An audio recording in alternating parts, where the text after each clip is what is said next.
Hello, everybody, and welcome back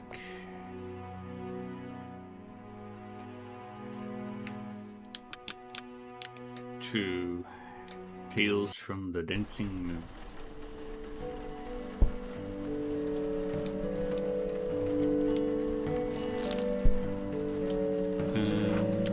What will we do?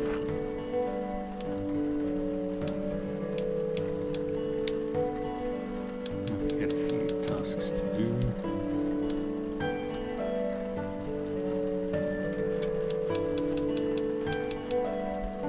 Let's go straight off the water.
Hey, Millie.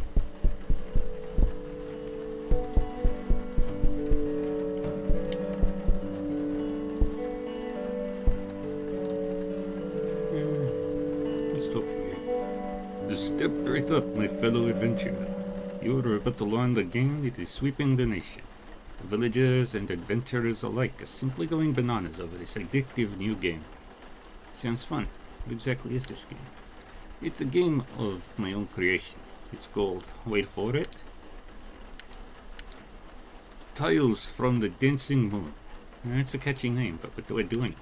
It's simple. You have a stack of 6-sided tiles, and each side is inspired by locations I've come across on my travels. From the Dewyland Meadows all the way to the Stocknell Swamp region.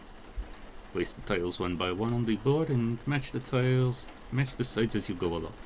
The more sides you match, the more points you get. Sounds pretty simple. That's not all.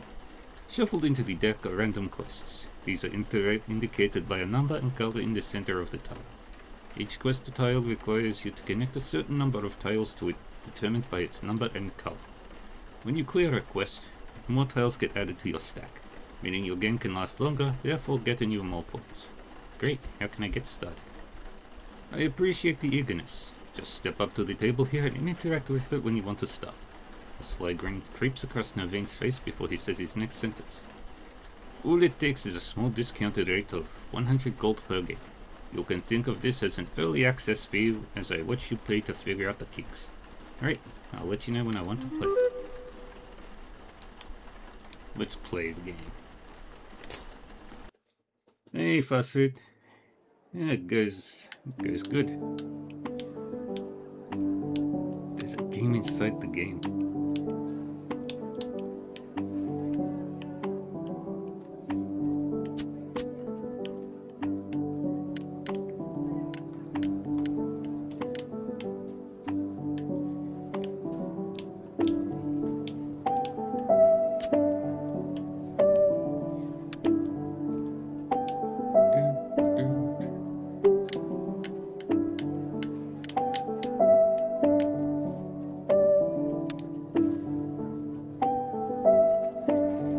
How you doing today?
heard of this game before?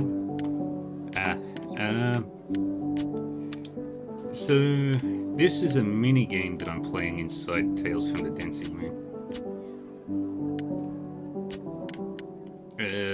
The game itself is a kind of like a life sim style farming, go on adventures sort of game.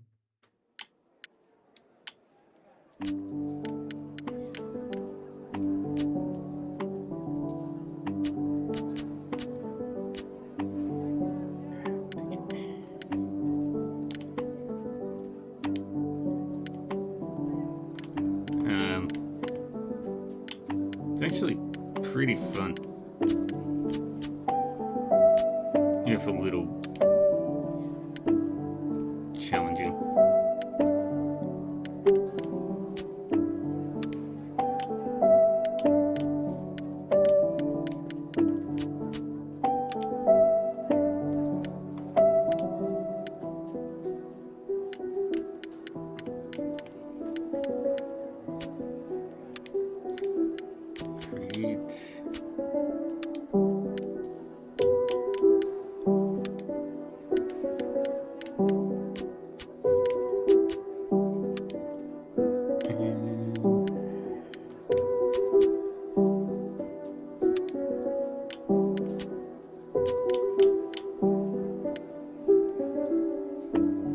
Yeah.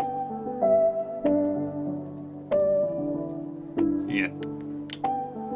Kind of like Carcassonne. That's a game I haven't played in forever.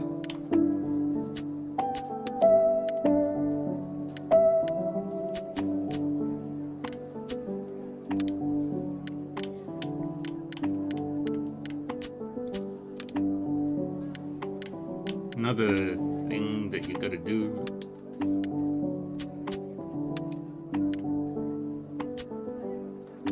is get the tiles to meet, and then you'll get more tiles.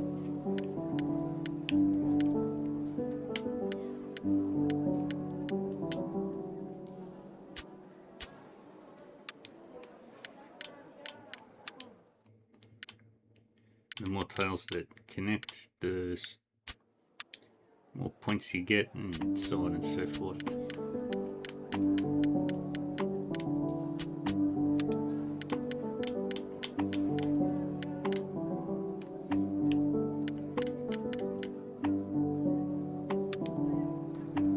And got this spot there. Gonna make a huge desert. Put this down here. Play a whole game of just that. Yeah, it's actually pretty relaxing.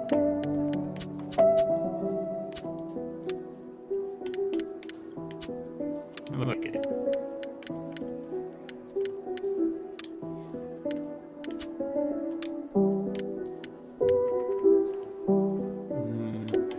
Let's finish up the green.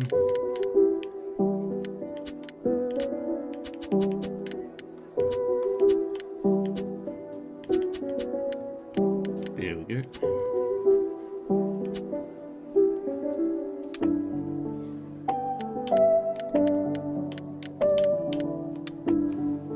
Got some more water to put down. Little leaks here and there.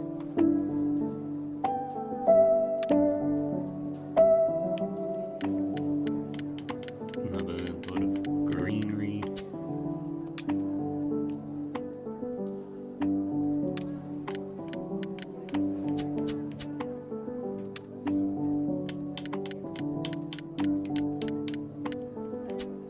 So you can nearly get an infinite playthrough of this game, of this mini game.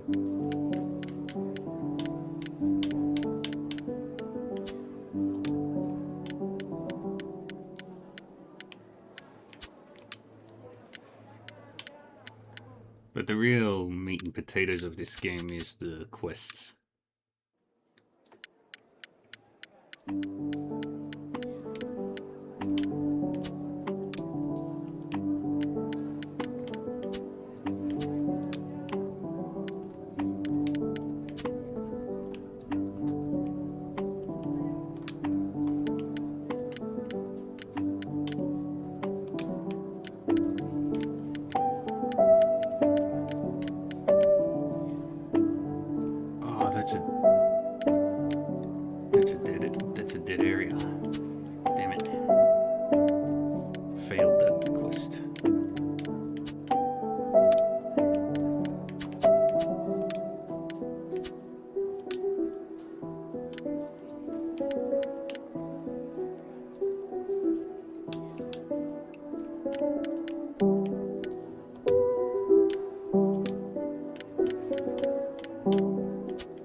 way. Kind of makes you want to play Islanders. That one doesn't ring a bell. Probably heard of it. But I've seen a lot of games like these on like mobile, on phones.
Yeah. Actually reminds me of a few board games I've got.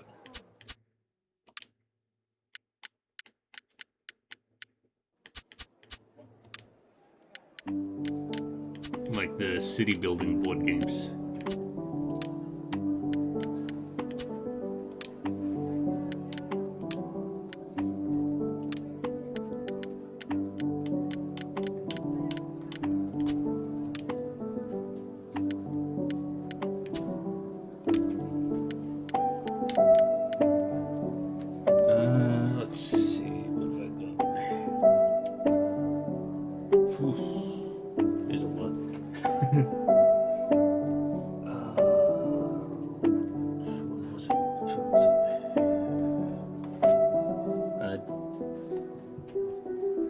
World Without End, Dominion,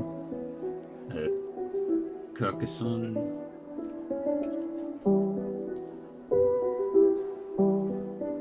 Unfair, which isn't really a city builder, but it's close enough.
Set that up.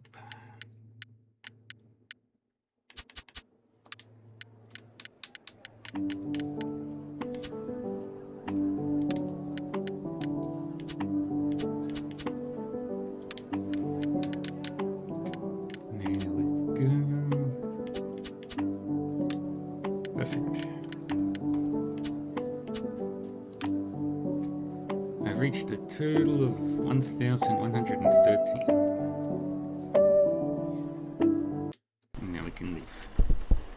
And now we can do everything.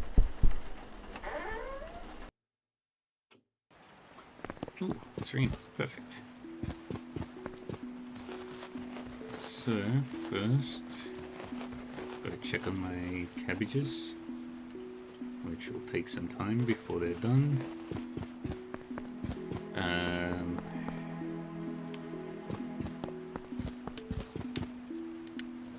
Needed to make some copper nails.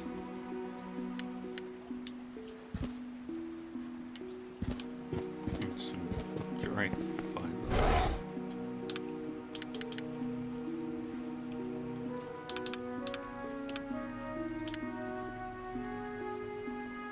Water sprinkler.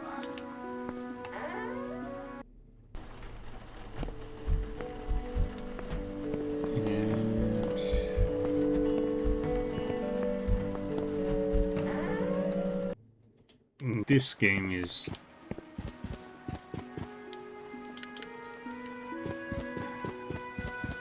where do I get the dry fiber from?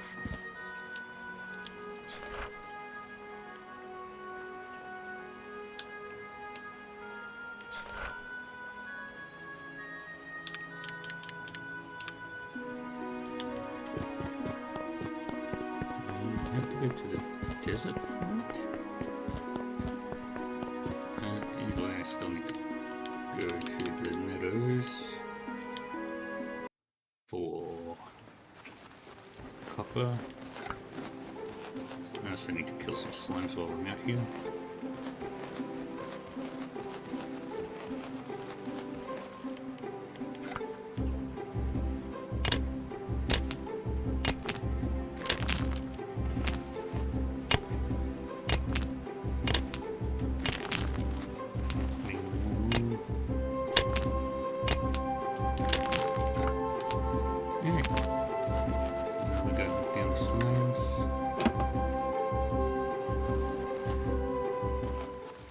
Yep. Gathering. Combat.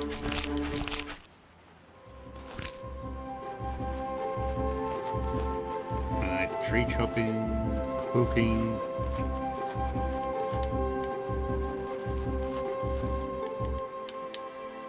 Speaking of cooking, I need to eat some sauteed mushrooms.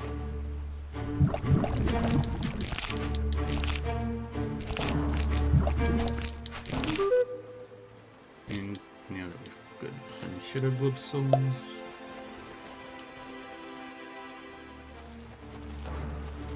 sauteed mushrooms.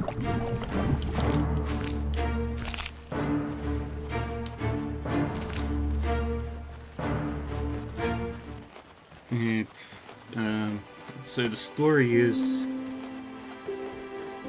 you wake up in this weird village. You have the map of the world, of the game world, and it lets you know when there's new side quests or quest progressions.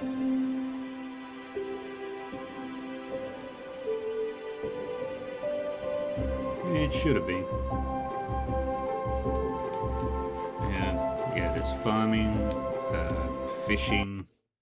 The fishing minigame is actually pretty cool.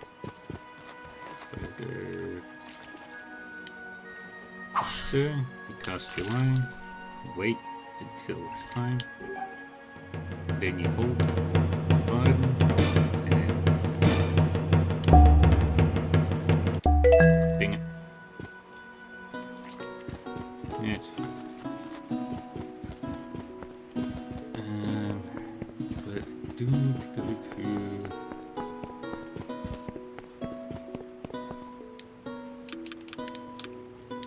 the Nanai Desert because I want to double check.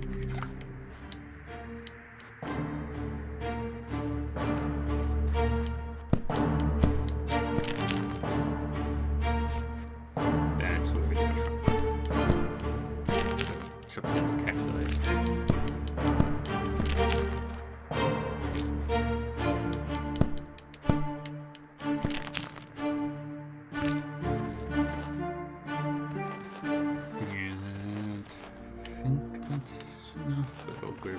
Just in case.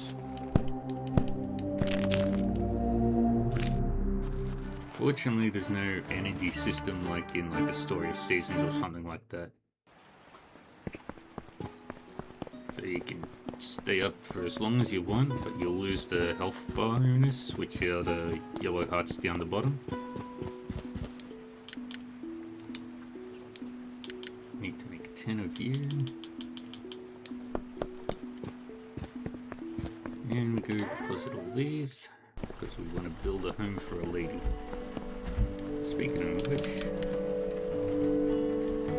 take those 2 cactuses recipes.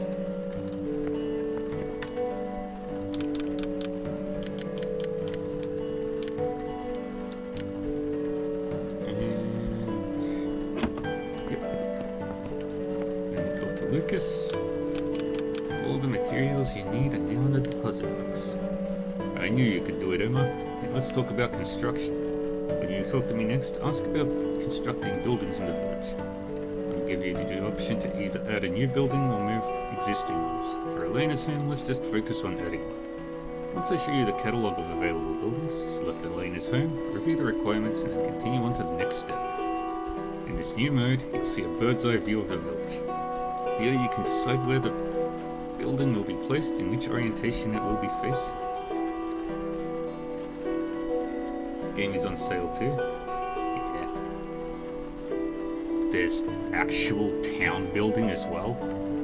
Once you've confirmed the location, you go back in the town hall, and the next time you visit the village, your new building will be there. New buildings will certainly help get this village back into shape. Exactly. I feel this is one of the last things we need to work on so Illusor can recover. Hopefully in time this will draw even more people back to the village. Okay, I'll talk to you about building Elena's home. Let's construct a new building. Okay, where do we want to put her house? Kind of want it close.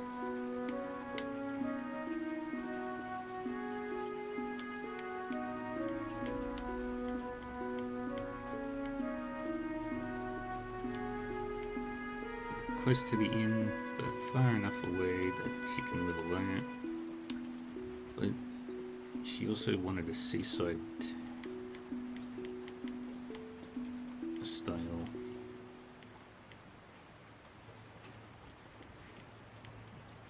So let's put her house. Actually, I know exactly where to put her house.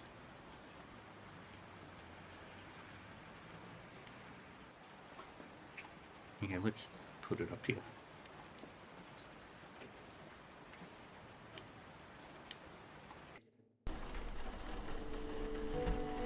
Alright. We built the house for Elena. And a fine home it is, Emma. It's a great feeling seeing building plans. It's a great feeling seeing building plans realize themselves in the real world. And the fact someone will make use of it is even better. Would you do the honors of telling Elena the good news? Will do. And we can't do any more buildings right now. Now we get to complete this quest.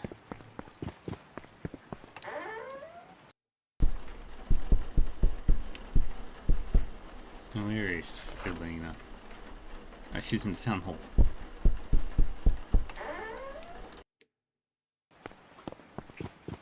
Oh, she was in the town hall. You have a new home now. Oh, Emma, I had a feeling you and Lucas were up to something. I saw you popping in and out of the town hall recently, and I swear I saw Lucas give me a knowing smile when he saw me playing the other day. Now, my new home is the talk of the town. I can't thank you enough. Please come visit me again after I get settled in. I hope you like it and encourage you to stay even longer in the village. Yay! Let's have a look. Now, we can't actually go inside her building. But, oh, Lucas has a new quest.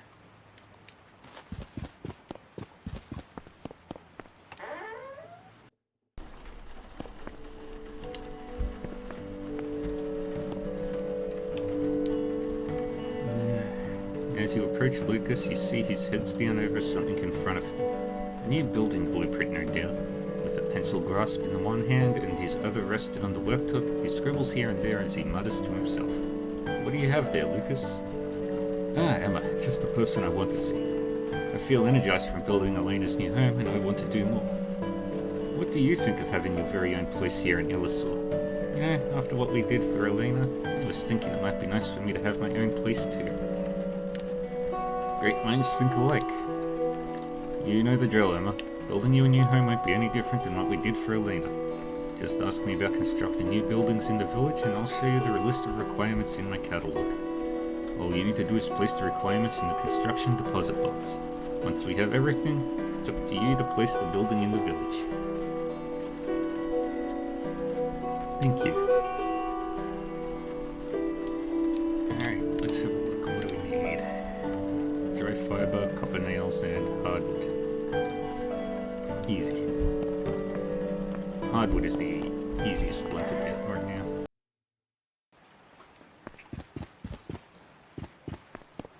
Because it's actually the cheapest. And let's go grab some more dry fiber.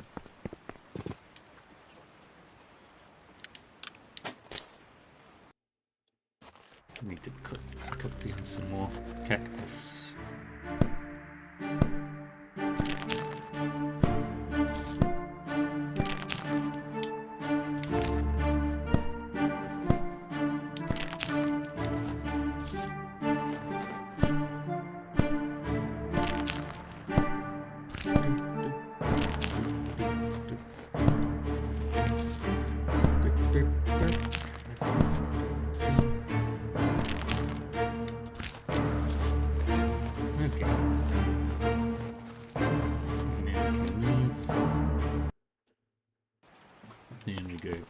To the meadows to get some more copper.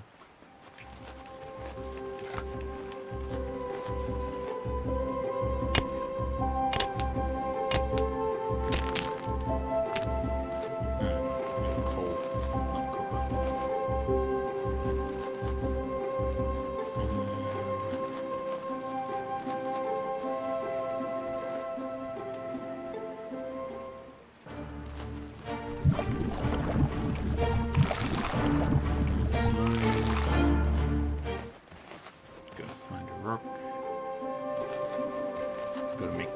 Lose.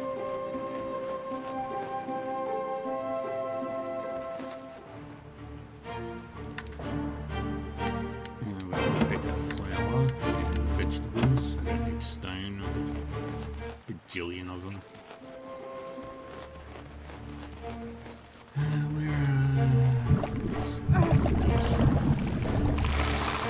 Posture check. There it is.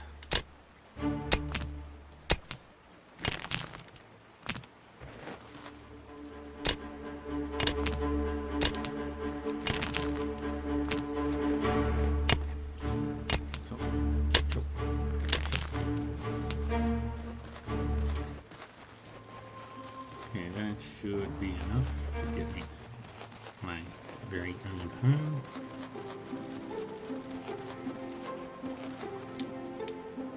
I want my own home so bad.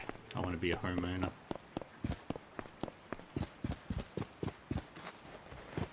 Ah, Lucas should be closed now.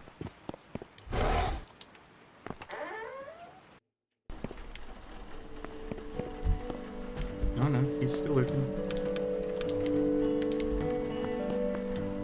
Right, I'm gonna quickly make this. When is it closed? Yep. Can't finish the quest today.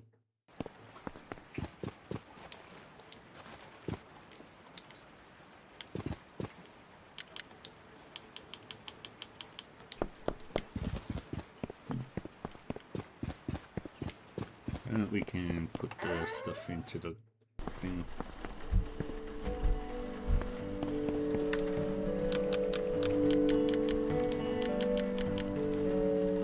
Yeah, we just need to get the hardwood.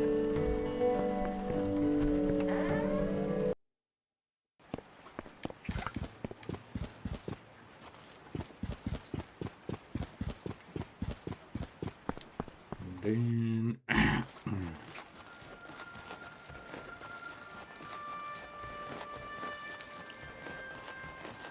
we'll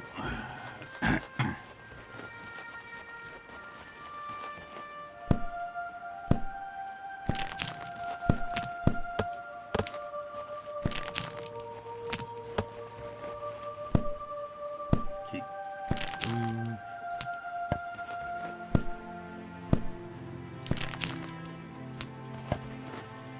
And then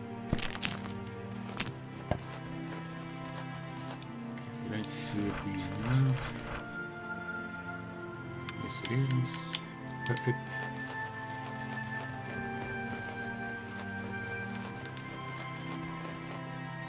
And I will consider being Lena's neighbor. Or I'll park it next to my farm.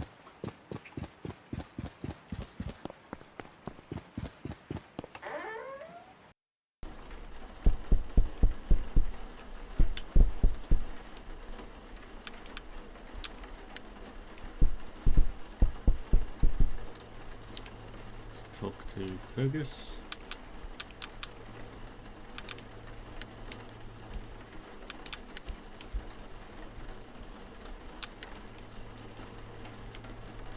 Ooh, I know what I can do. I've got some meat.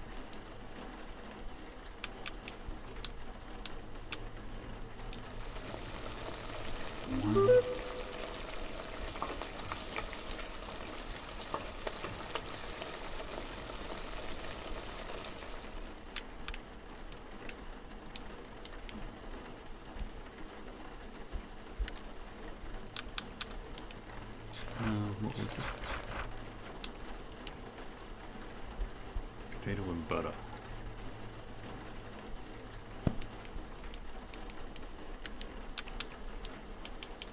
Let's buy 5 butter.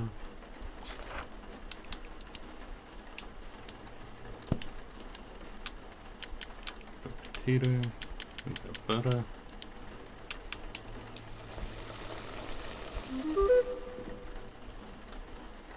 Chopped vegetables can be produced by combining onion, mushroom, and carrot.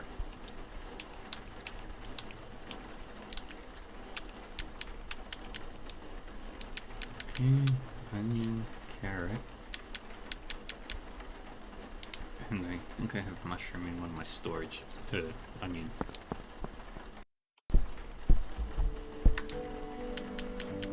I do have onion.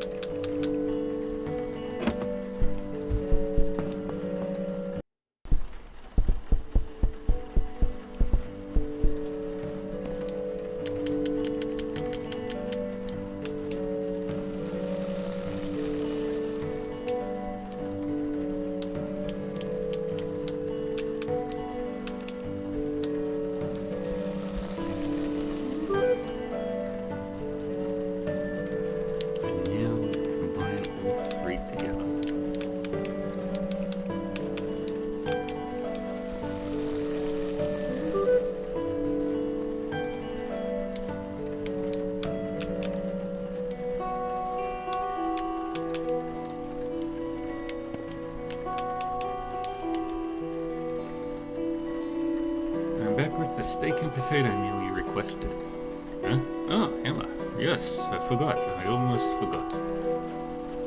Nicholas takes the dish and lifts it up to his nose. He takes in a slow whiff of the food before making his vote. You know, this ain't half bad. This isn't half bad.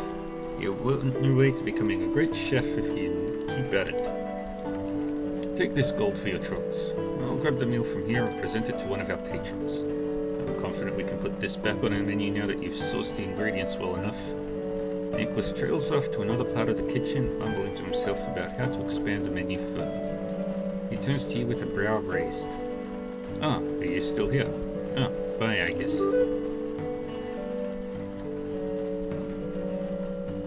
Bum, ba-dum, bum, bum.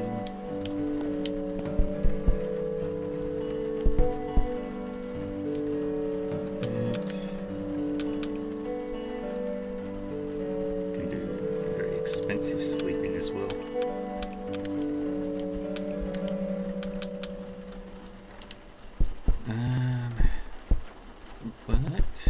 we'll do is in the morning we'll talk to Val to upgrade a pickaxe.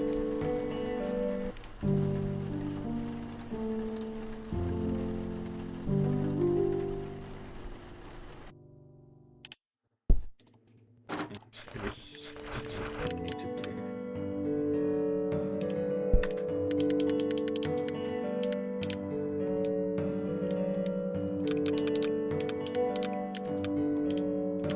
Vegetables away.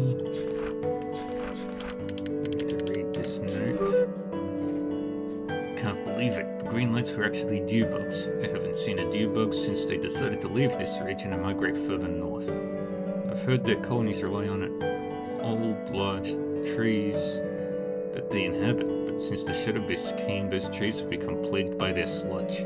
Perhaps the dew bugs are scouting the nearby areas for new trees. Anyway, my curiosity got the better of me, so I followed the dew bugs.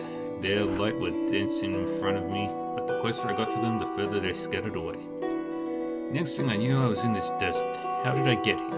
There's a strange monolith here, with glyphs glowing on its surface. I've heard rumors of portals ever since the Shadow Beasts turned up. Everyone thought they were the Shadow Beasts doing, but perhaps not. I suspect I am further east than I am used to. The trade routes I follow don't come this way. I can't see the dew bugs anymore, not from this blinding sun, but I can still hear them. I guess the only thing I can do is follow the sound. Alright. We're making good progress.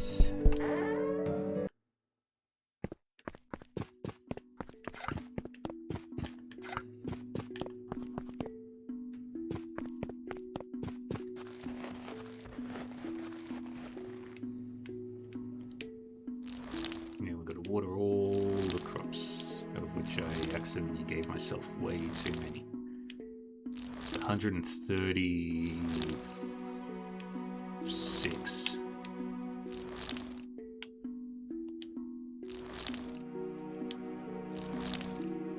I need a better watering can. So what I will do is perhaps upgrade the watering can instead.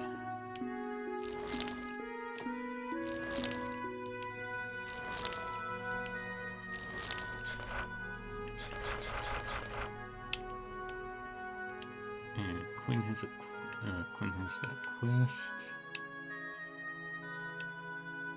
Nobody else has a quest other than Sky. And then we can do the main story with them. Some of these quests are about very waiting focused.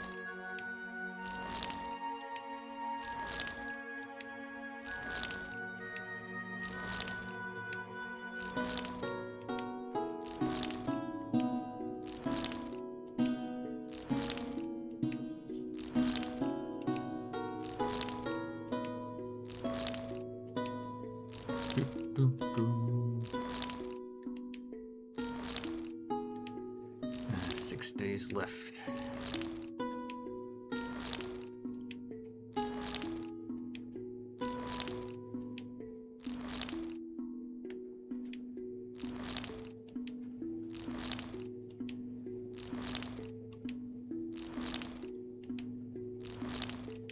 Cabbages.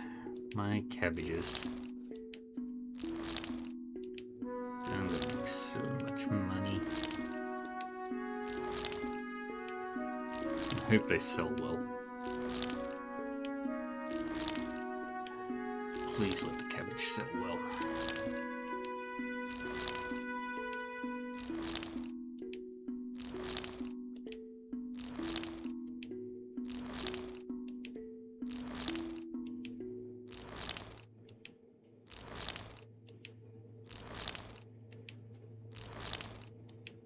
Bloop.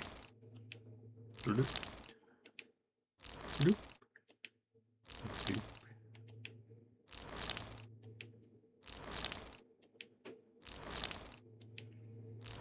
Nearly done.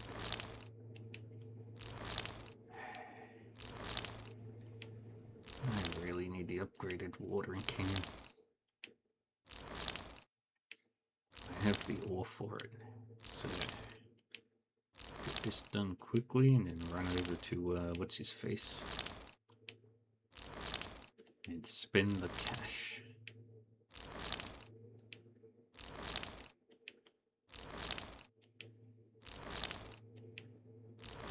Keep watering. Keep it watering.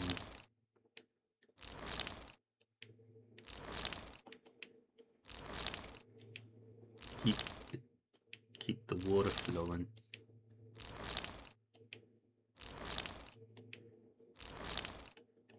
And then I'll invest in sprinklers as well.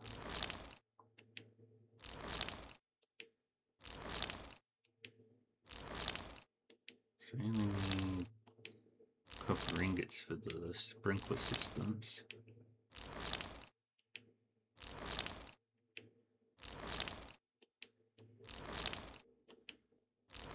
And I can plant place those when I need to, or when I have some space available.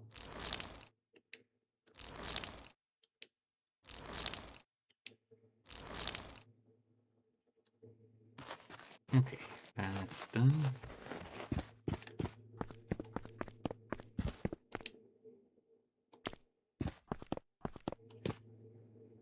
Okay, so how many?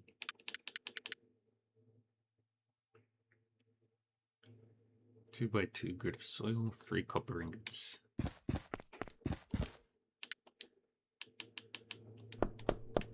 So let's make 2 of you.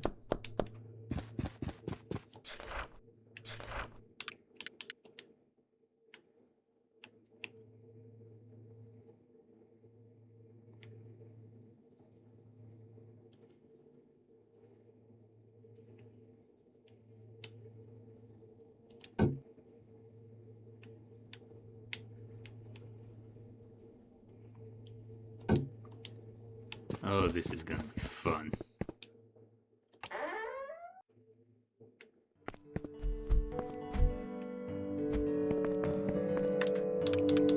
Put the hardwood away.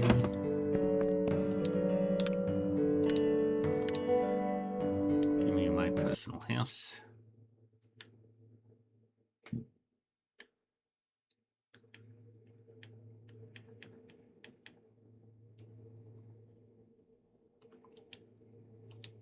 Put it there.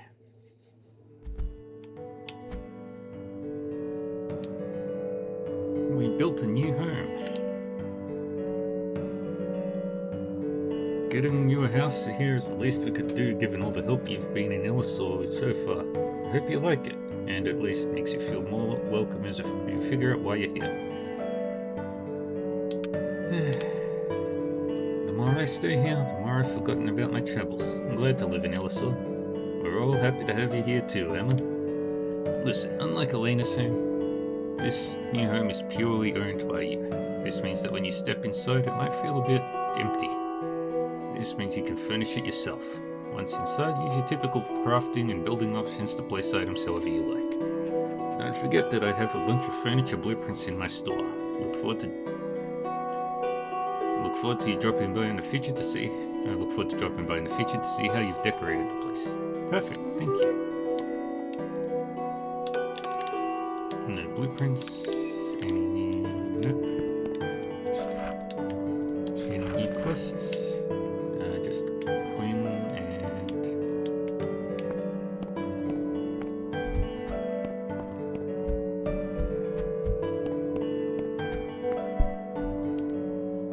I found a clue to Otto's whereabouts. Really, Emma? That's great news. What did you find? I came across this note by a strange monolith out in the Nonai Desert. Something about dew bugs? Passed the note to Quinn, letting her read through it. Dew bugs? Gosh, we haven't seen them in these parts for months. If Otto thinks he's following dew bugs, then we have less to worry about. Quite a sophisticated and civilized species, but very elusive. They tend to keep out of our way if they can help it. Yet, whilst following the Dewbugs, Otto found a way from the Deweyland Meadows all the way to the Nonai Desert. I've heard stories about portals that can take you from one place to another. It's rumored that the Shadow Beasts have been using them during their attacks. If there's any truth to these portals, Otto may have slipped through one from the Deweyland Meadows. You may be right. If anything, it's encouraging to see that Otto might still be well, given you found his note. Perhaps it's worth searching the Deweyland Meadows for the area Otto went missing. It may provide some clue as to how he ended up in the desert. Hopefully it shouldn't be too far from here. I can take a look when I'm next in the area. Okay. Let's check this one. Let's talk to Sky.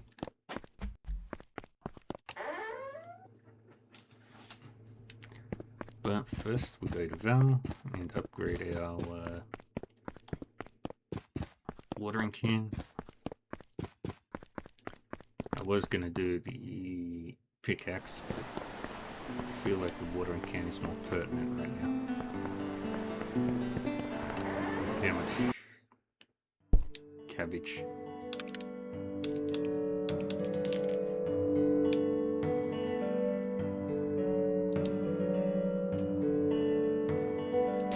Okay, so I'll be able to collect it at 3 PM tomorrow.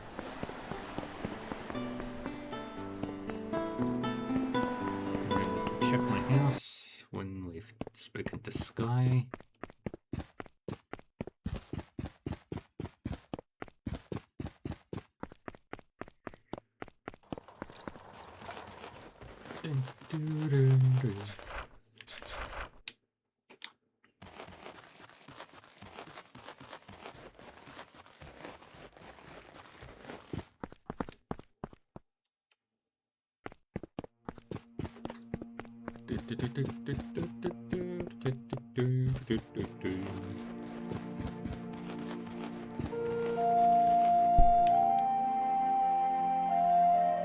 I have a topaz sword filled with shadow blob souls. Excellent, Emma. We are now ready to investigate the first energy signal on the island. Remember I mentioned there was a pattern between the teenagers, yourself, and the shadow beasts? With the teenagers missing, the next best thing is yourself and the shadow beasts.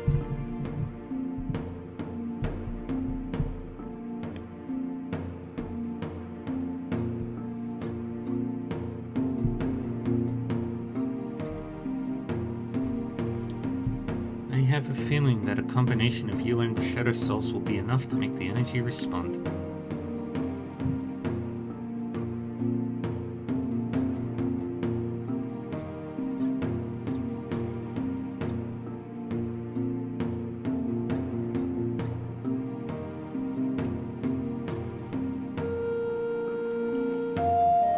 There has been a consistent reading coming from my enchantment table, which means the energy is active right now. There is a connection between you and the topaz sword. Close your eyes and grasp a hold of it. I am sure it will guide you to where you need to go. Sky believes the topaz sword can guide you to the energy signal in the Worm's Tail region. Equip the sword to start your search. Swing the sword at the correct location to place it in position.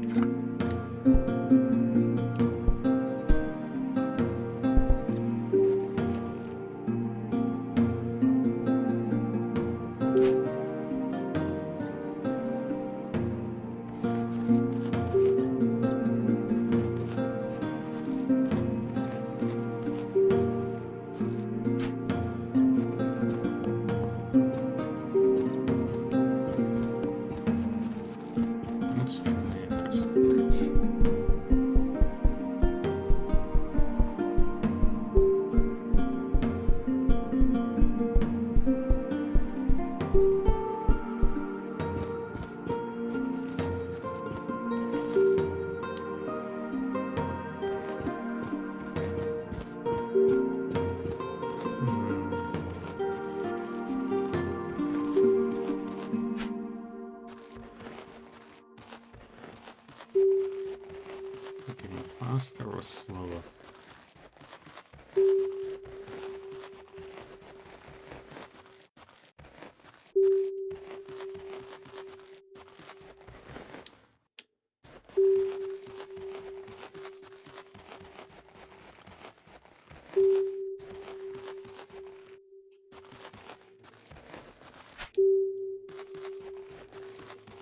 No.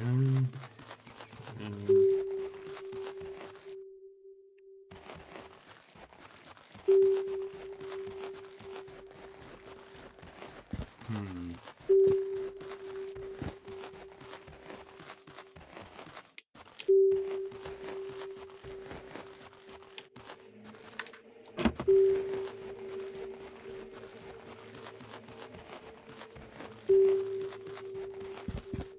Where would it be?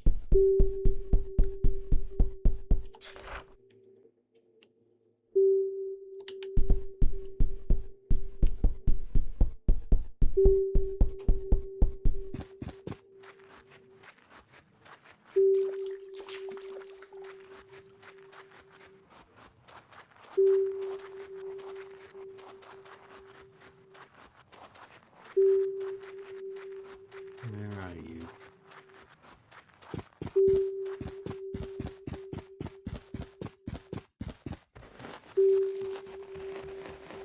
Just keep exploring.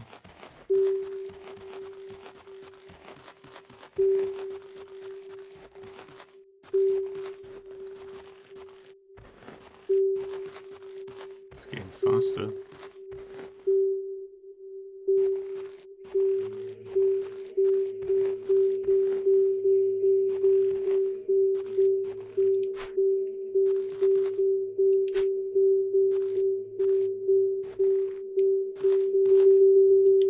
There it is.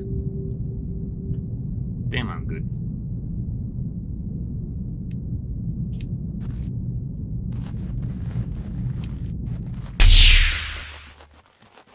Huh?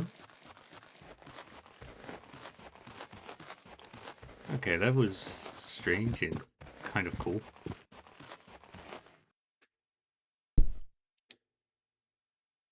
Did you just see what happened? Sky is gazing upward where a bright blue beam of light now spans across the sky, disappearing in the distance. Remarkable, Emma. Simply remarkable. I would never have guessed such a thing to occur. Did anything happen here? What about your enchantment table? When you placed the sword, the enchantment table almost flew off this platform. Hey, Inagard. But soon after, the energy readings fell silent. I feel I may have aggravated it somehow, releasing a sort of tension from the island. What happens now? I feel we have only just begun, Emma. That was just one energy signal we tapped into. There will be many more. It's just a matter of being patient until the next one reveals itself. Check in with me later. In the meantime, I have much to study with this new anomaly in the area. Exciting. I'll check in with you later.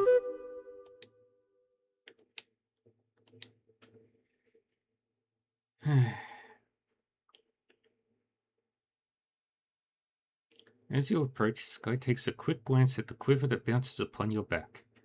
That's an interesting set of gear you have there, Emma. It looks somewhat familiar. What this? Wait, I remember now. I saw Desmond using a bow just like the one you have there. I may have been somewhat inspired by him. He definitely had a skill for it. Say, I have an idea. I've never tried infusing arrows the same way we can infuse swords. What do you say we run a few experiments? Sure. I'll teach you how to use my enchantment table. Interact with it the same way you would interact with any other crafting station. From there, try to combine various materials to craft different elemental arrows. I'm sure that will yield some interesting results. Sounds simple enough? I'll give it a try.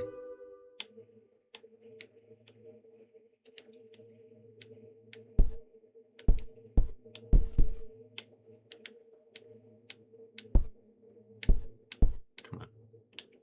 There it is. We need wood and amber.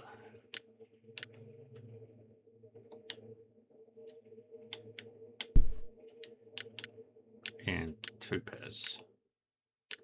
And water.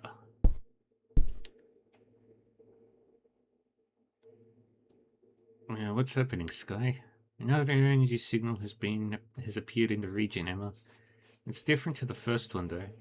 The enchantment table is having a hard time processing it. It's as if it knows that we're trying to find it. If you're up for it again, I could use your help in isolating its location. Is it the same process as before? Yes, but we will need something stronger.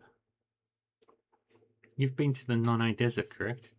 The souls of the shadow plants may help us strengthen the bond to this particular signal. A different mineral will be needed to harvest those two. I'm sure Val can help you again there. I'll be back with the shadow plant souls. The Ruby Ruse. Alrighty. So, we need to buy a new sword, which we won't be able to do until we are ready.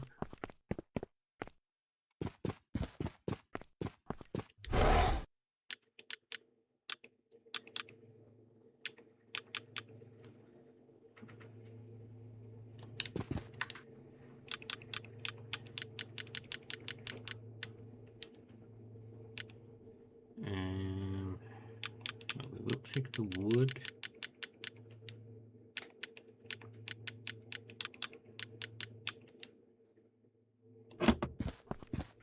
And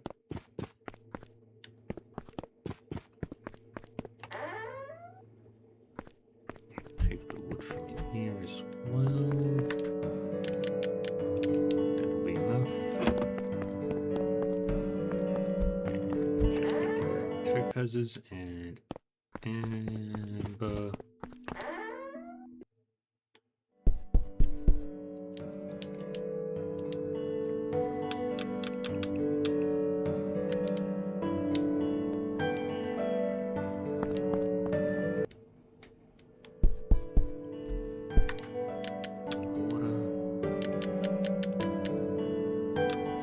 Could have sworn I had topaz.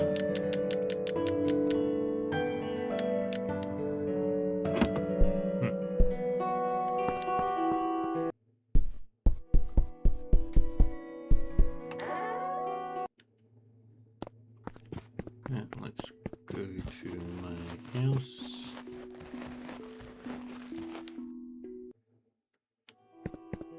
Ooh, looks nice. What do I need to build a bed?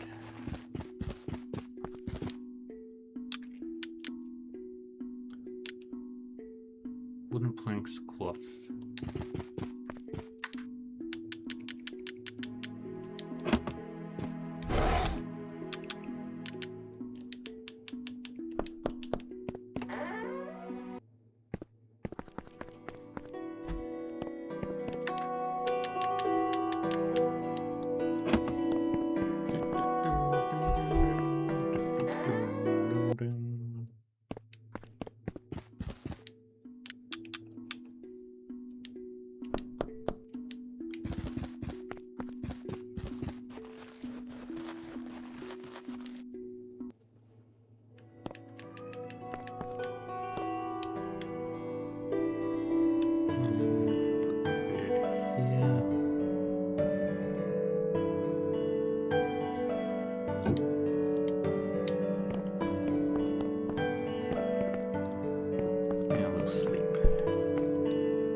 Check for quests.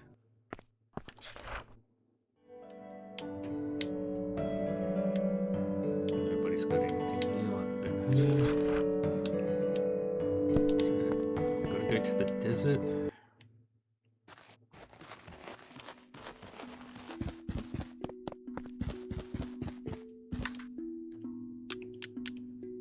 And we've also got to pick up some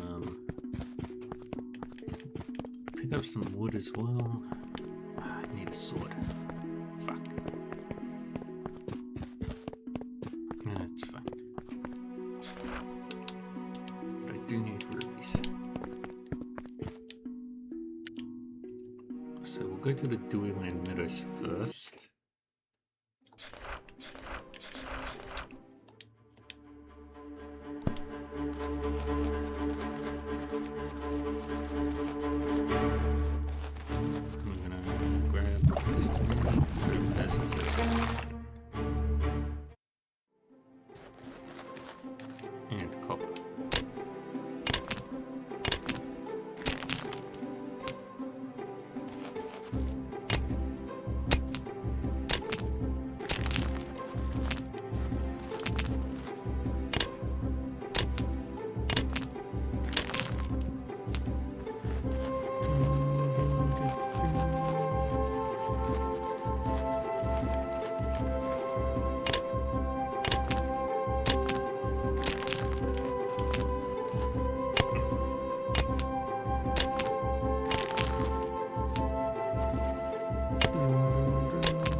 good haul.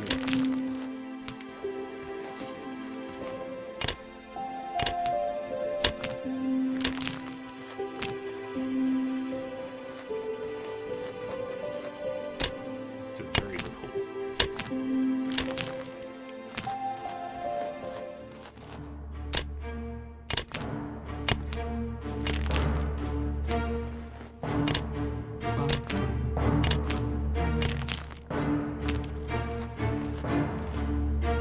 Okay, we need to find campsites.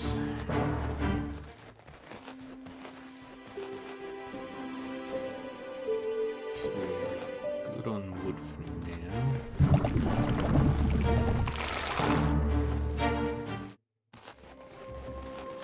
There's a campsite.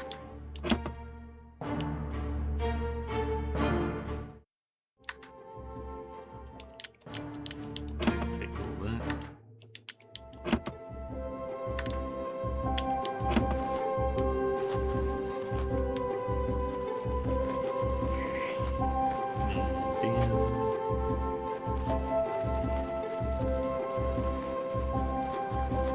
Systematic in this.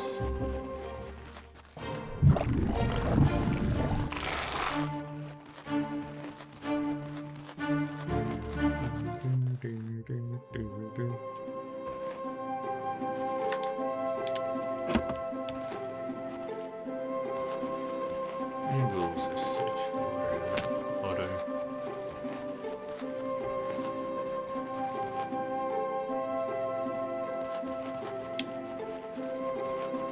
Keep searching.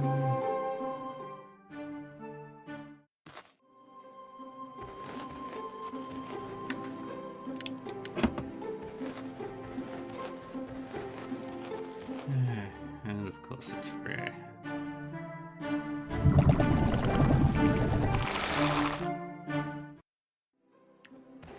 And I don't have any weapons, which makes things more difficult.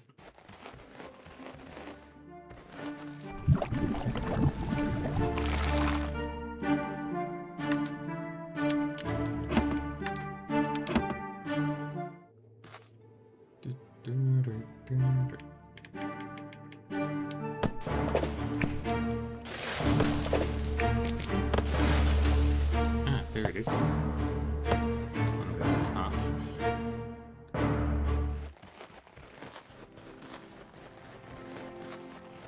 So we're going to put a top corner just quickly. Get this in. South it is.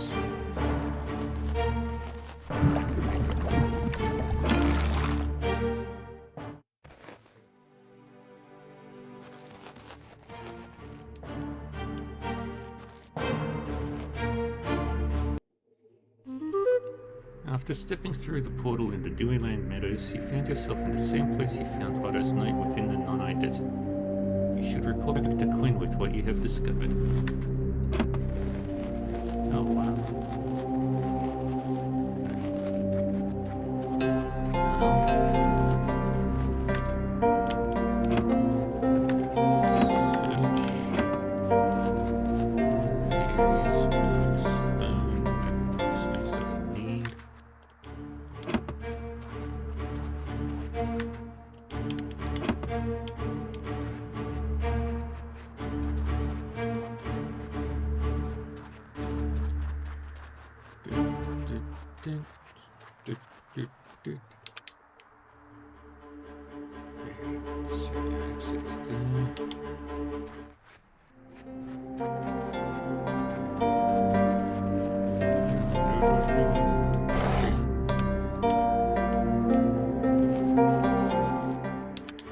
Photo mode again, just checking. I think that's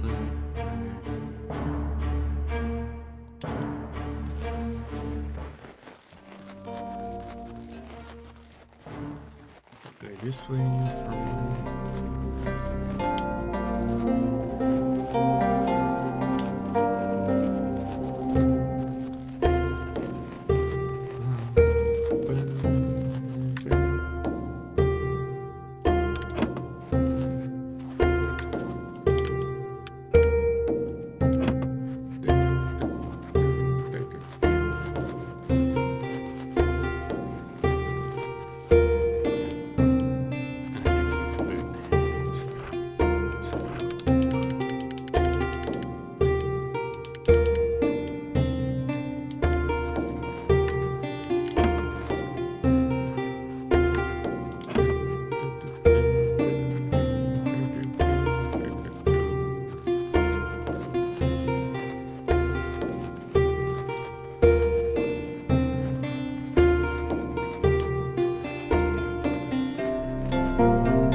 Empty the saw.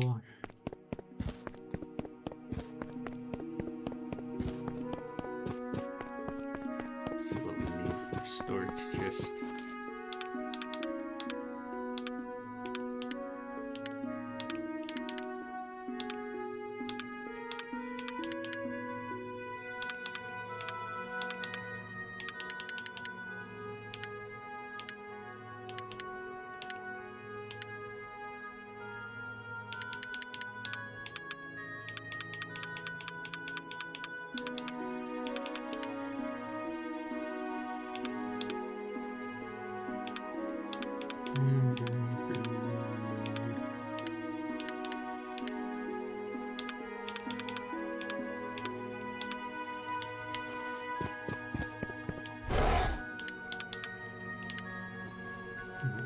Silver nails and hardwood.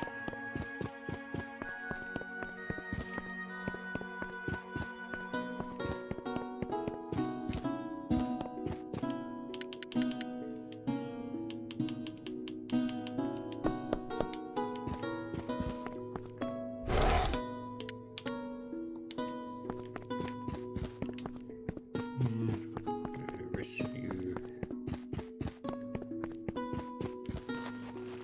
And then grab our sword.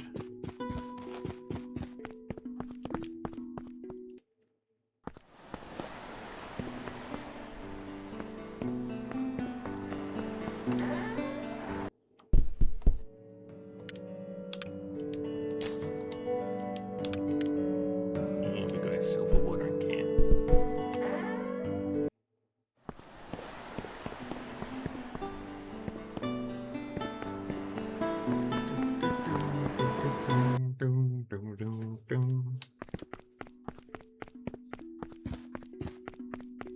And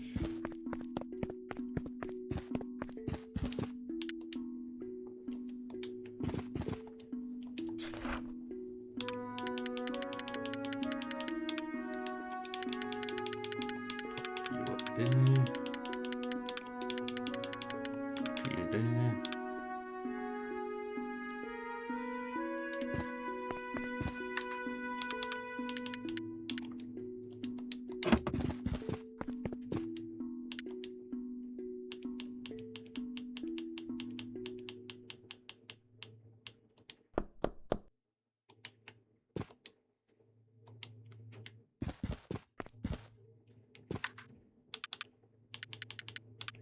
And drop you off, and you. And anything else I can drop off?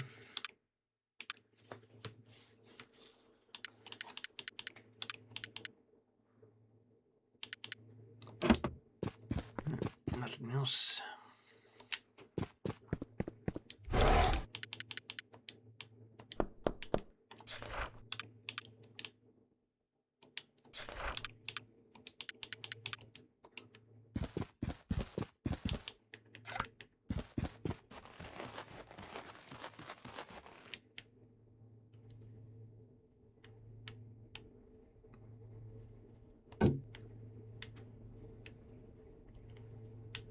And one more up here.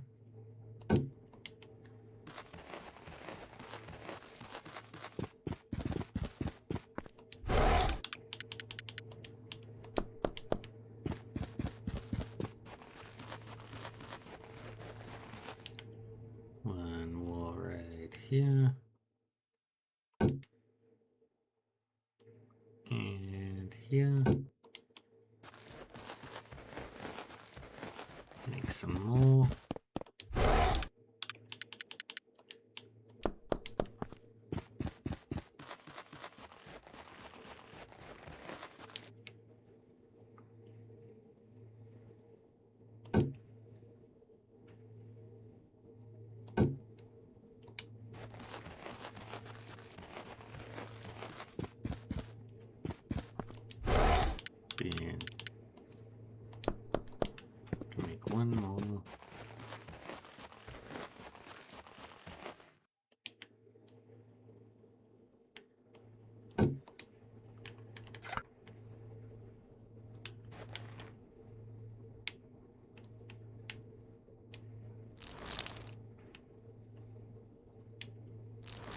There we go. That's much better. A little hard to control, but it works.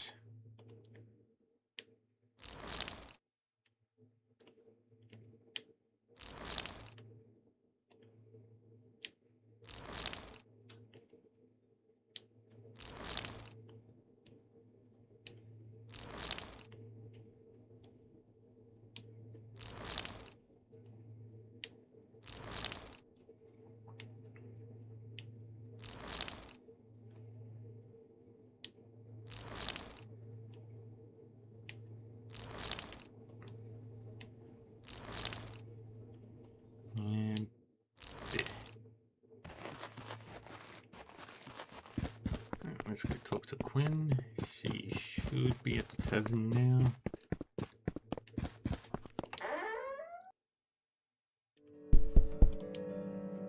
We were right.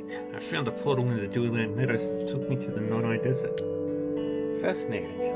I hope you didn't get hurt. As for Otto, he still hasn't turned up, has he? In his note, he mentioned he could still hear the dew bugs in the desert and intended to follow.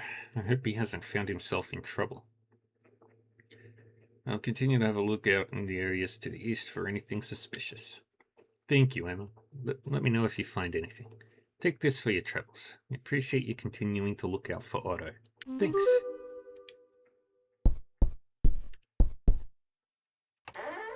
Alright. Let's grab the hardwood that I needed, so we can create some storage.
Sky.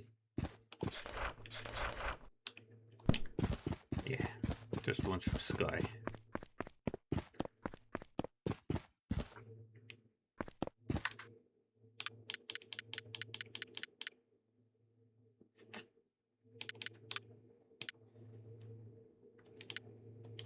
Sell those.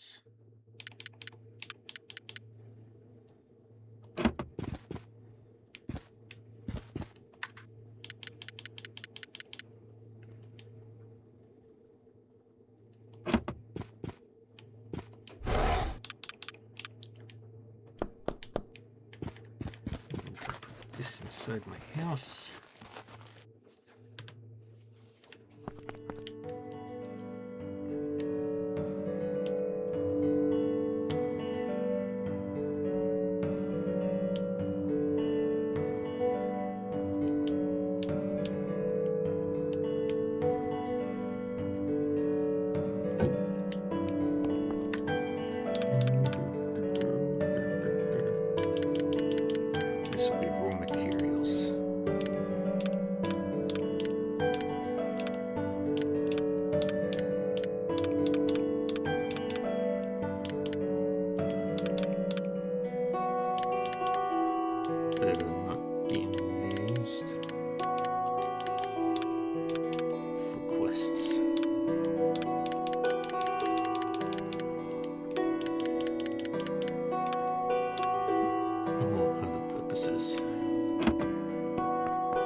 Sleep.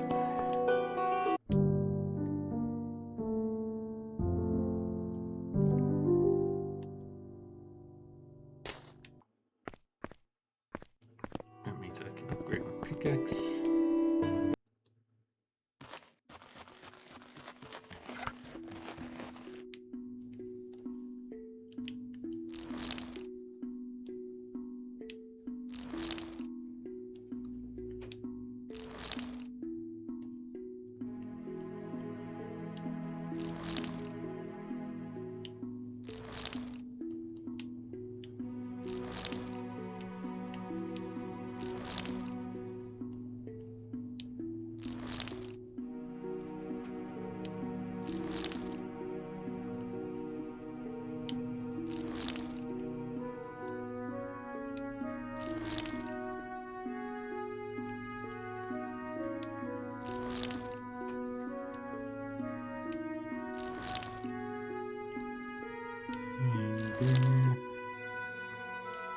And there.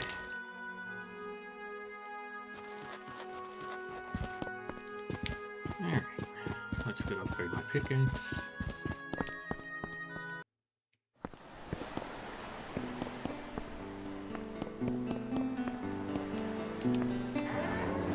Have to go to the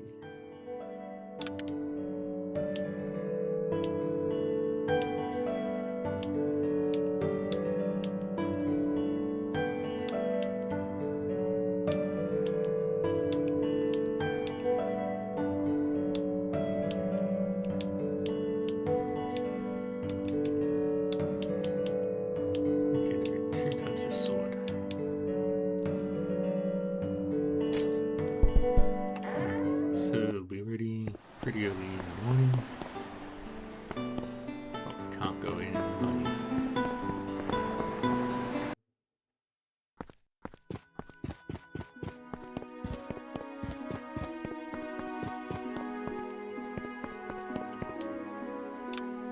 You don't sell what I need. So do Land Meadows again.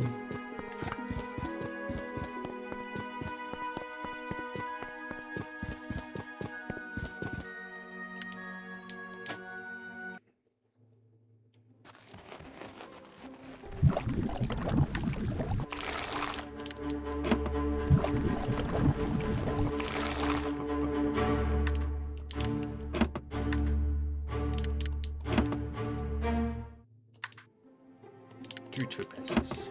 Perfect.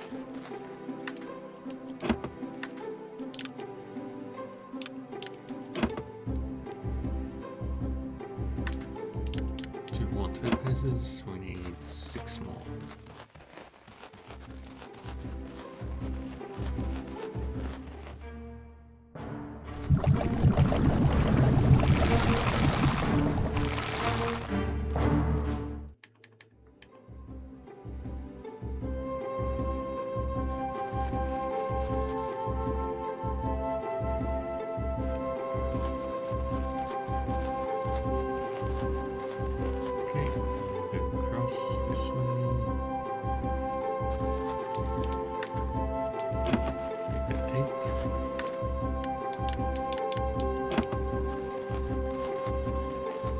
Topaz.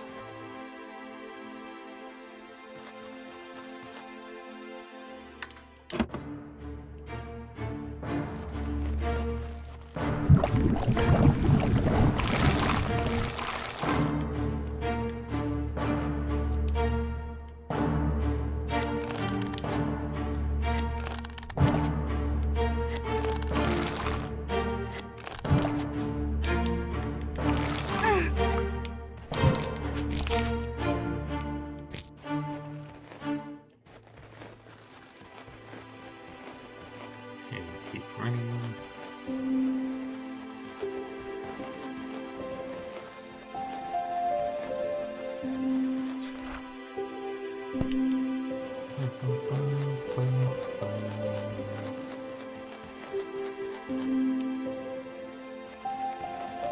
You get to the Nanai Desert for free, which is good for me.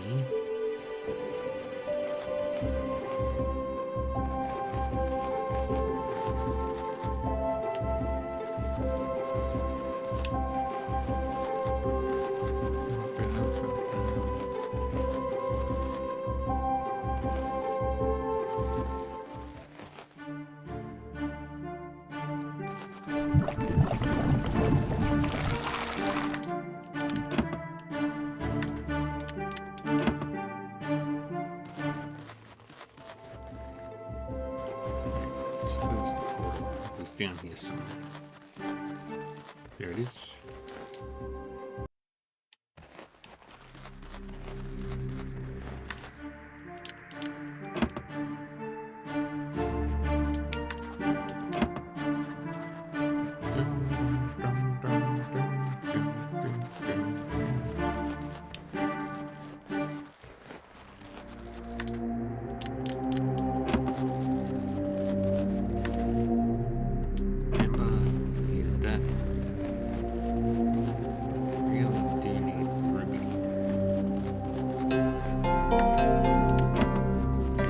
harder to carry.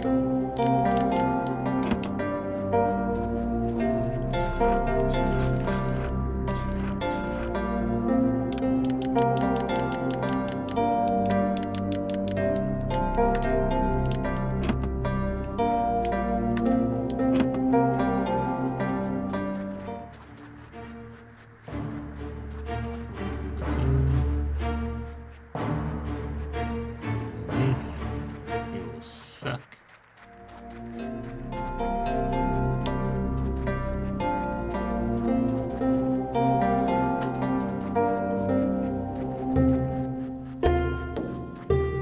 And this way. Check the crates.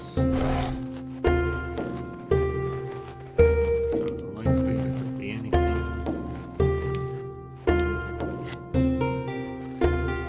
Actually, don't do that.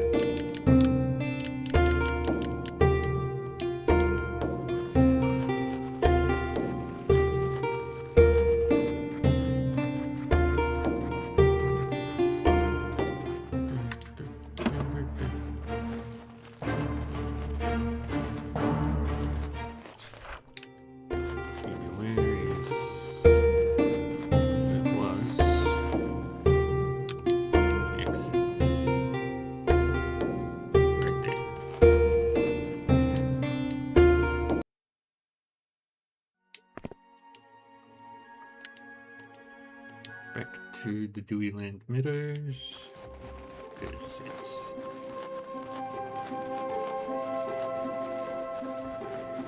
okay, so it's on the north half.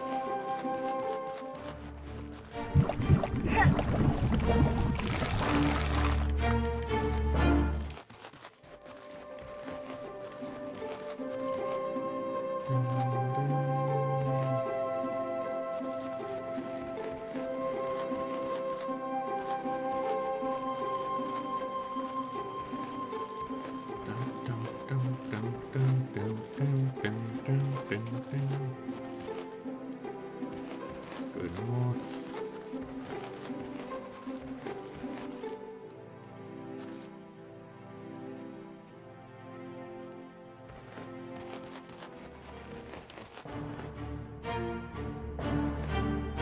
Avoid the monsters, so we don't need to fight them. We just need to find more topaz. We need 3 more.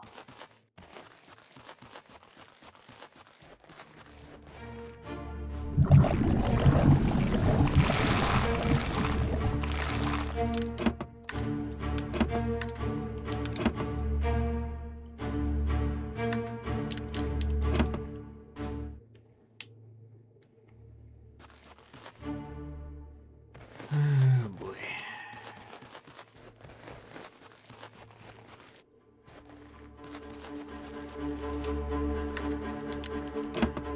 Now, lots of veggies. Which means I need to create a food storage and then a kitchen.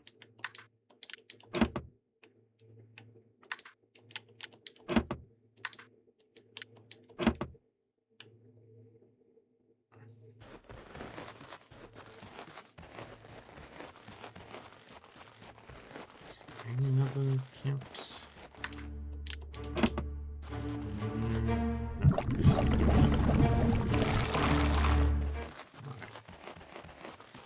Back to Nonai.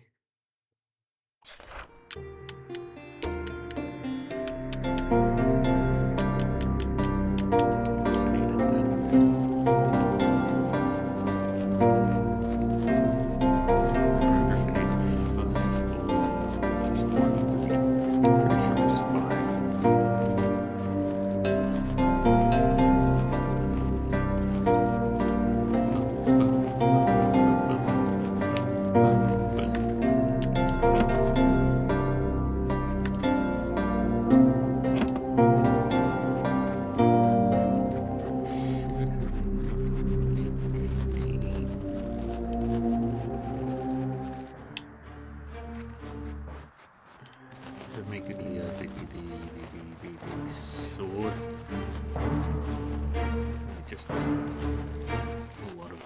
amber.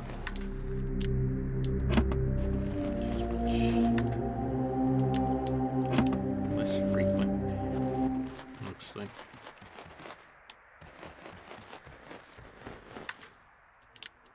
Oh, about as frequent.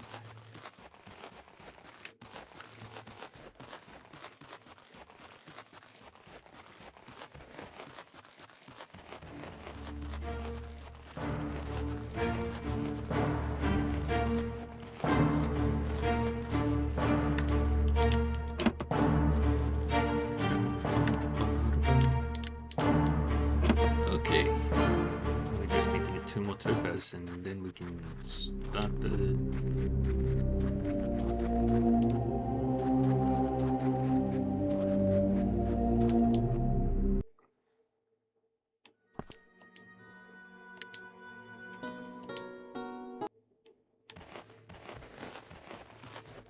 So we just need to find the campsites.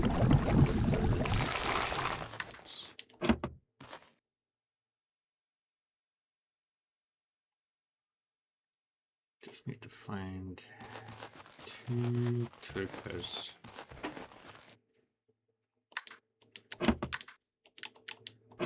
So many apples.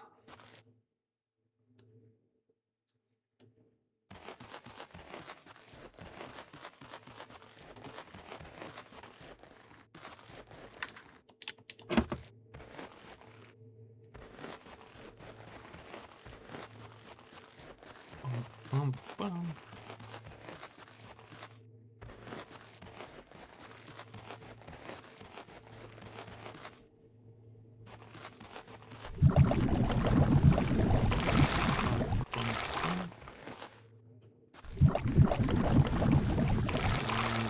Duck, dip, dive, and dodge.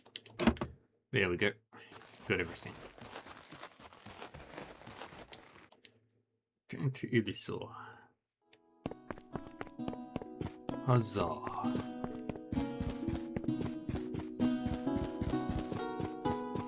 Now I just need a shit ton of money.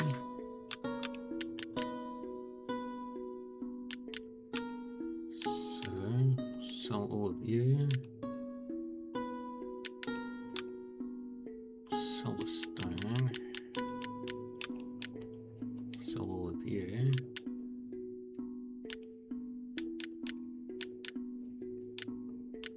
Sell the apples.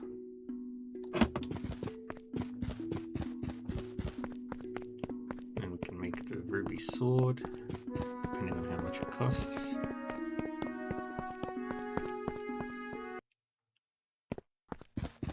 We can make the other 2 elemental arrows.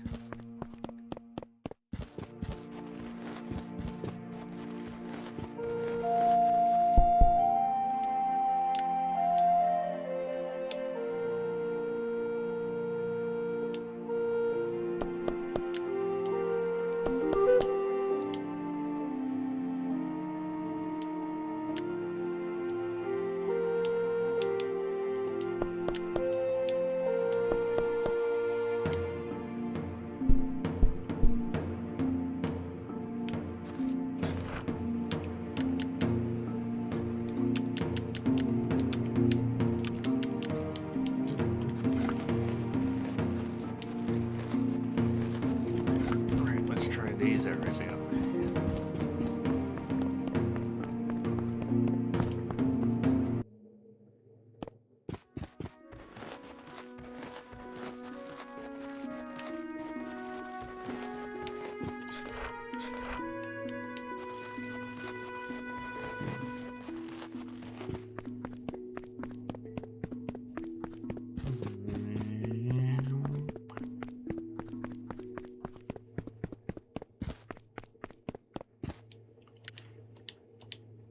To the meadows.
Talk to her again.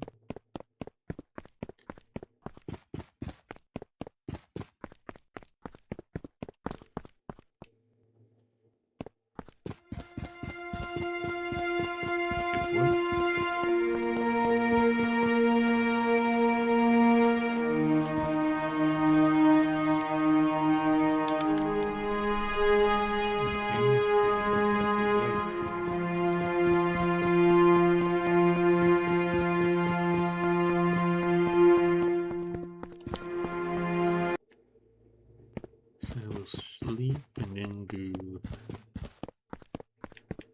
my watering.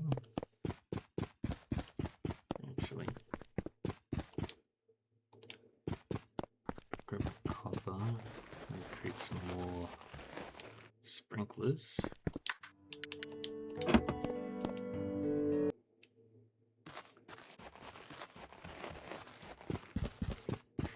Create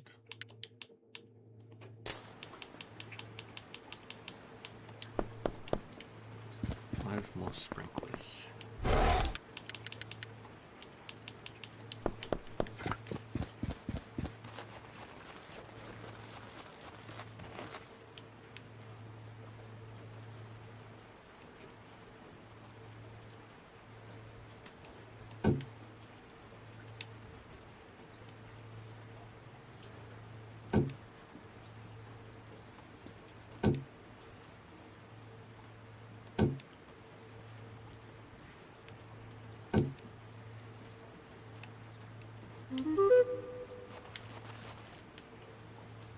Three days left.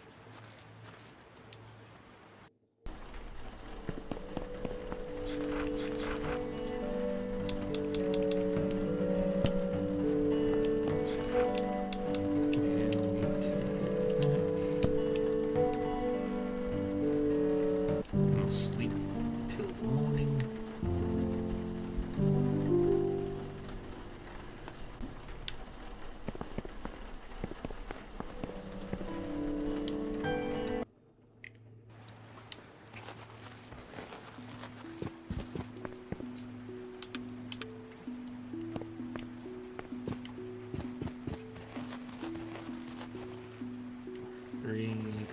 Left. How long until my sword is built, and then we can talk to Alexis.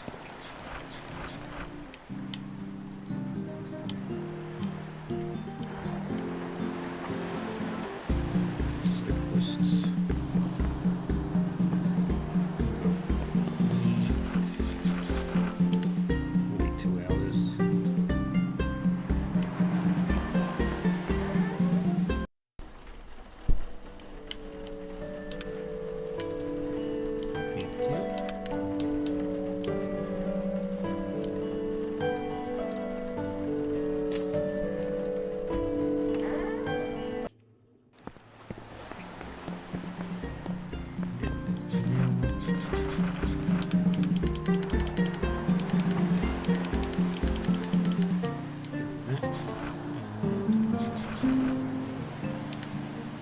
Yeah, we'll wait 24 hours.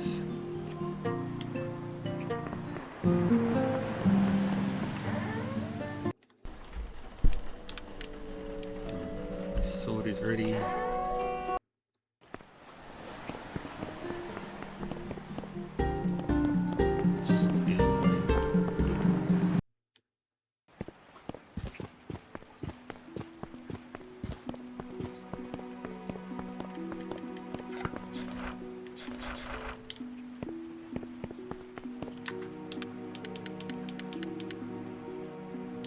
Sell all those.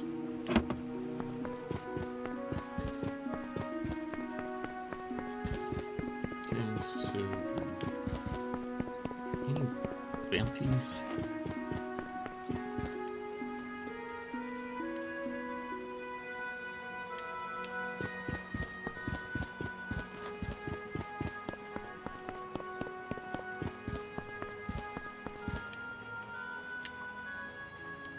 to the Dewey Land emitters.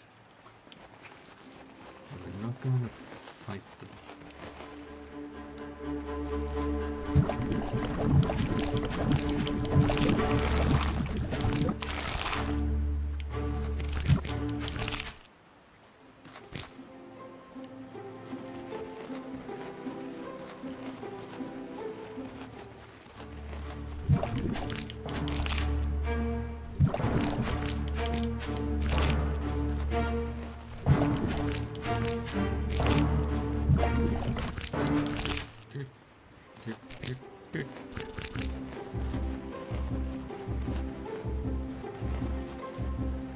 Big blob to show up.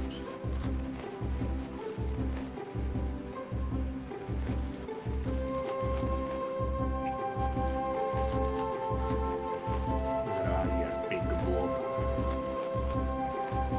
The biggest blob.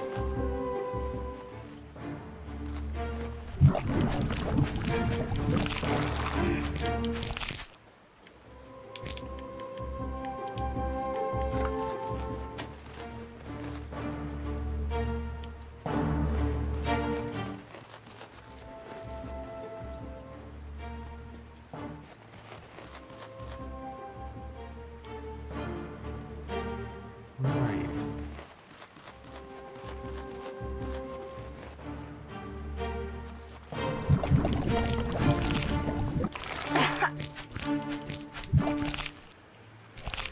There it is.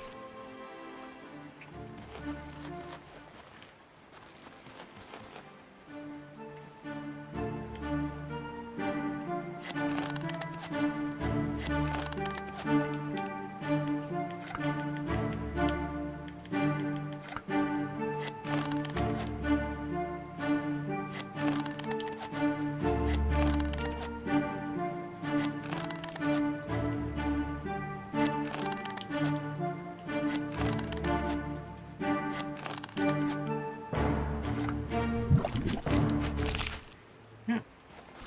Easy. Alright, let's find our portal.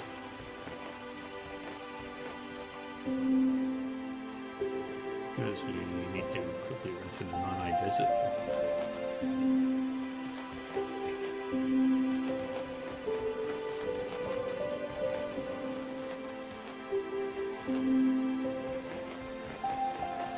Unless there's no portal on this particular map right now. It's fine. Turn in the quest. Defeated a large shadow blob again.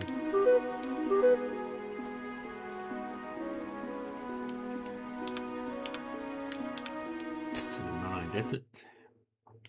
And then we're gonna kill some flowers.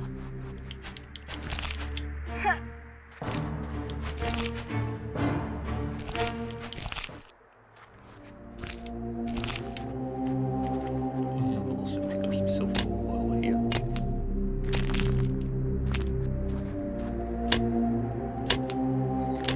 Yeah, some uses for that later.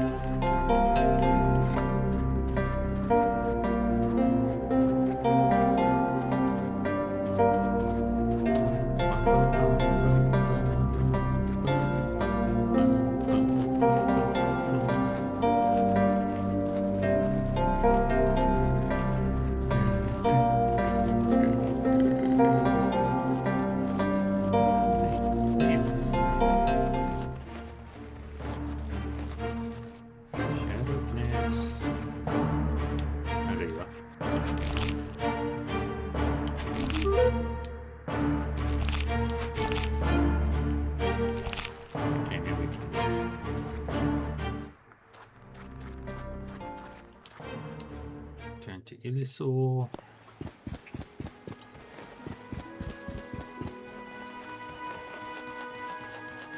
Back to Sky.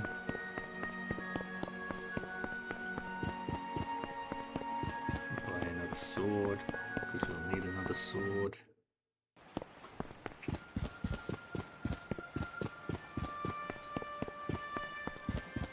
Bum, bum, bum. I have a ruby sword filled with shadow plant souls. Perfect, Emma. We are now ready to investigate the second energy signal on the island. There is a connection between you and the ruby sword now. Close your eyes and grasp a hold of it. I'm sure it will guide you where you need to go. Okay.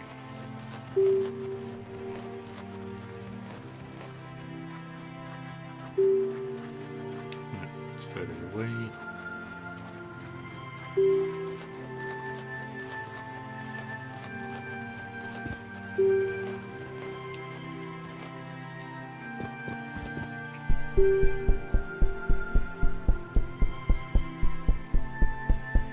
Is it getting faster?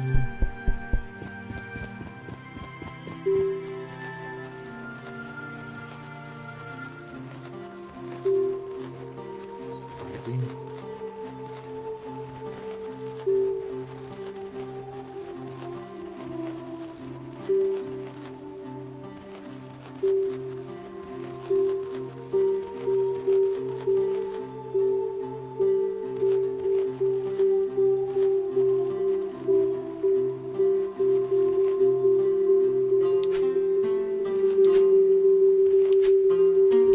There it is. And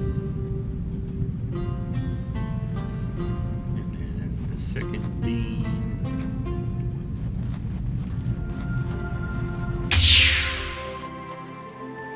Fires its laser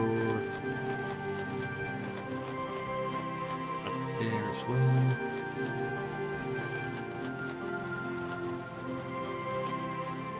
So third one.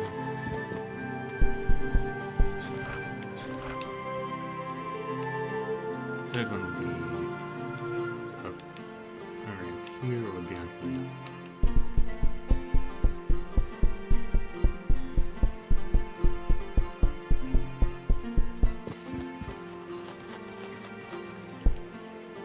Did you see what happened again? The sky is gazing upward where the near beam of red light now spans across the sky. Fascinating. Both beams are pointing to the same location above the island. The enchantment table has fallen silent again. We've bothered the energy signals enough for today. We are one step closer to understanding more about the shadow beasts and the importance of this island, Emma. The topaz and ruby lights are showing us the way, but it seems we are not quite there yet. Only time will reveal the next energy signal, I'm afraid. Continue tracking down those teenagers and helping the people of Ilsor. Hopefully another signal will show itself soon enough. Yay! Hydrate.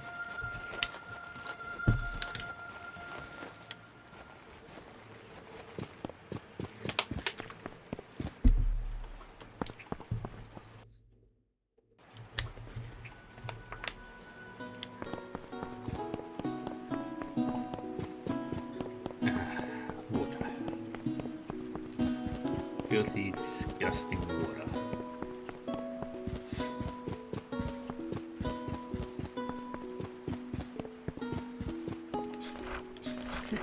And I've done all the side quests that I can do right now, so let's do the main quest.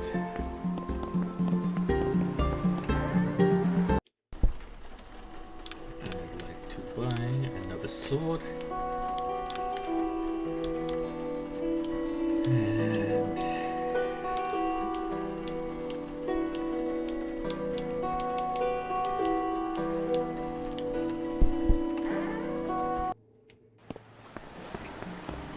I'll leave that as is for now.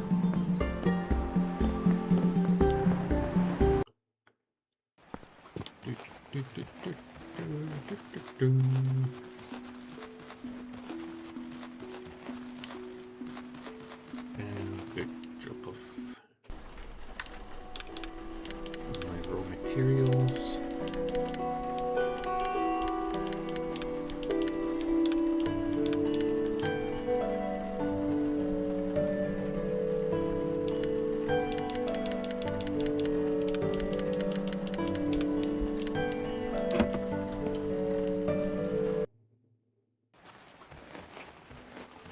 And let's go talk to Alexis.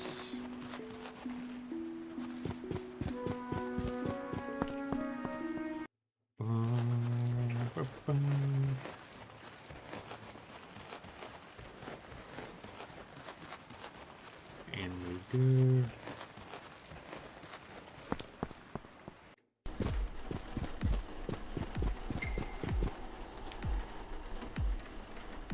I took some photographs around the trail leading up to the mountains. Wondered if it would help you remember. You hold up your phone screen to Alexis, accidentally phasing it through her ghostly head before settling on a comfortable distance. You can tell she is focusing as you swipe through the pictures. This is too difficult, Emma. I'm afraid there must be another way. Wait a second. Didn't you say you've been finding Andrew's journals all over the place? And in your vision from the statues? You saw Andrew holding his journal before going up the mountains. Yes, at least I think so. So what if he wrote down the route somewhere? I always wondered what he could be writing down all the time. But he wrote so much, it would take me ages to find any relevant pages. Have you ever wondered if you've been finding these journal pages on purpose rather than randomly? Andrew had a knack of thinking about things like this. He liked puzzles. Over time, we all had reasons to go up that mountain on our own. So I have a feeling he would have kept a page of his journal somewhere near the foot of the mountain with instructions. Right, I'll search in the steps near the mountain for extra journals. Alright. Let's go read. Oh, let's go find a book.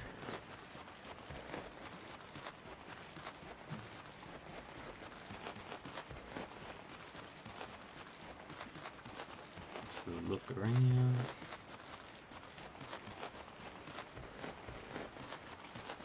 Unless I did pick it up already. There's only one way to know for certain.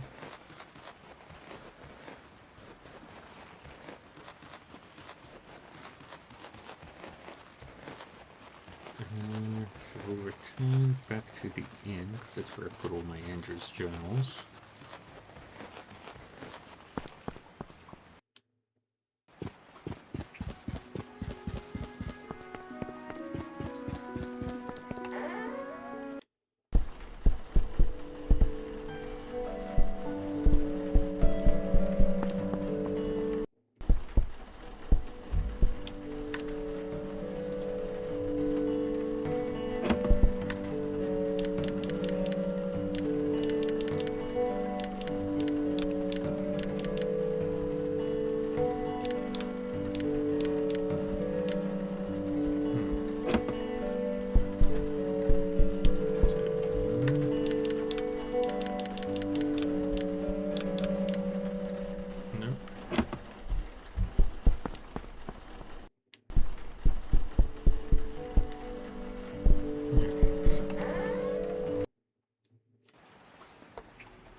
Sleep for now.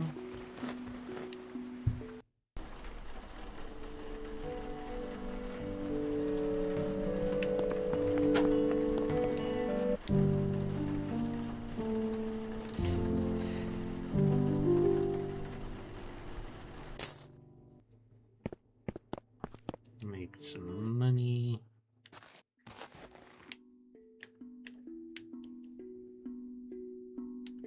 Wait. What happened to my...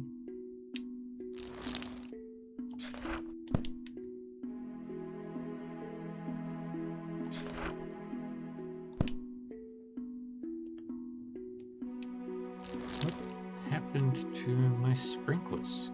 Why did they vanish?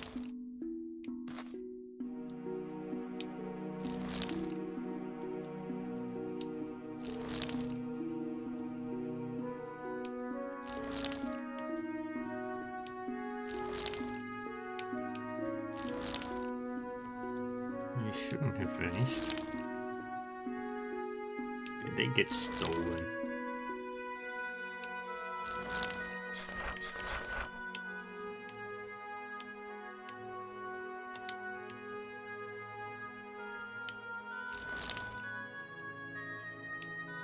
Because I know I built them.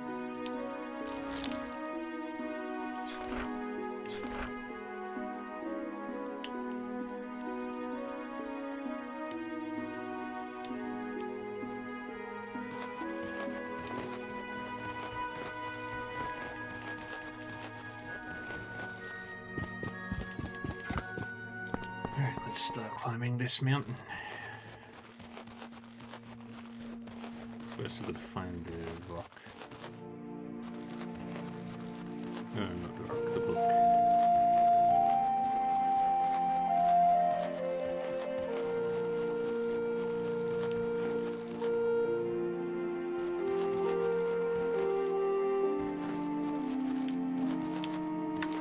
Ah, there it is. Okay, what's it say? I'm tired of being the only one who can remember his way up this damn mountain slope. Really, to convince the Magus that we can't possibly obscure this path forever. Please follow the instructions carefully, especially you, Roz. I know you don't like reading. Head west until you reach the ridge overlooking Ilsor. Then go north. Once you reach the lane tree in the clearing, head east until you reach a misty bridge. Cross the bridge to the east.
Magister's ruins.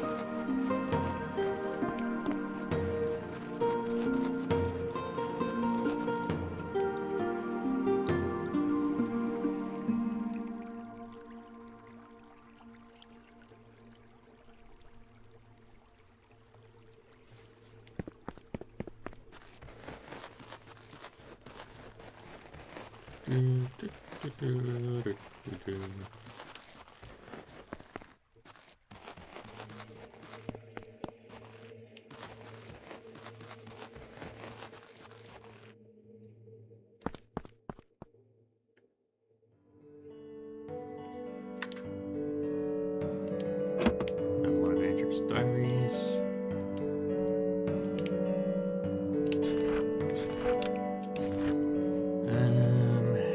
Let's see. Visibility.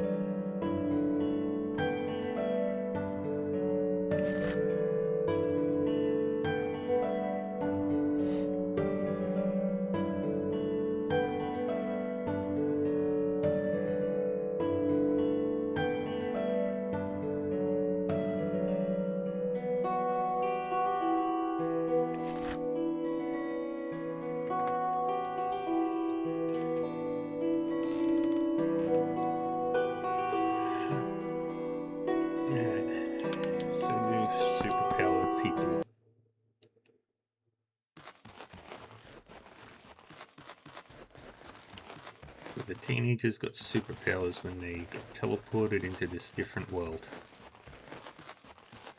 It doesn't sound familiar at all.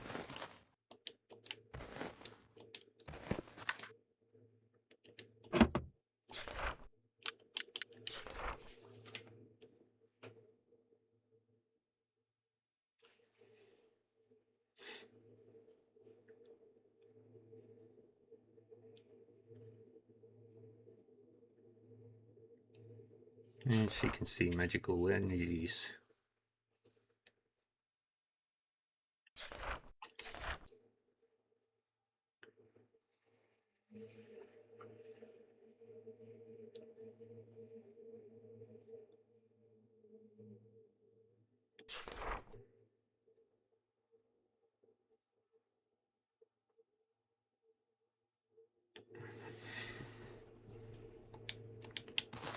And shadow beasts.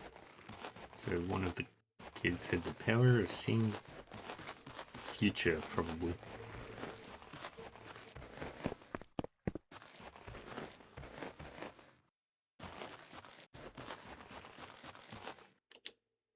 The man's eyes widen as you approach. His rested expression quickly turns to fear.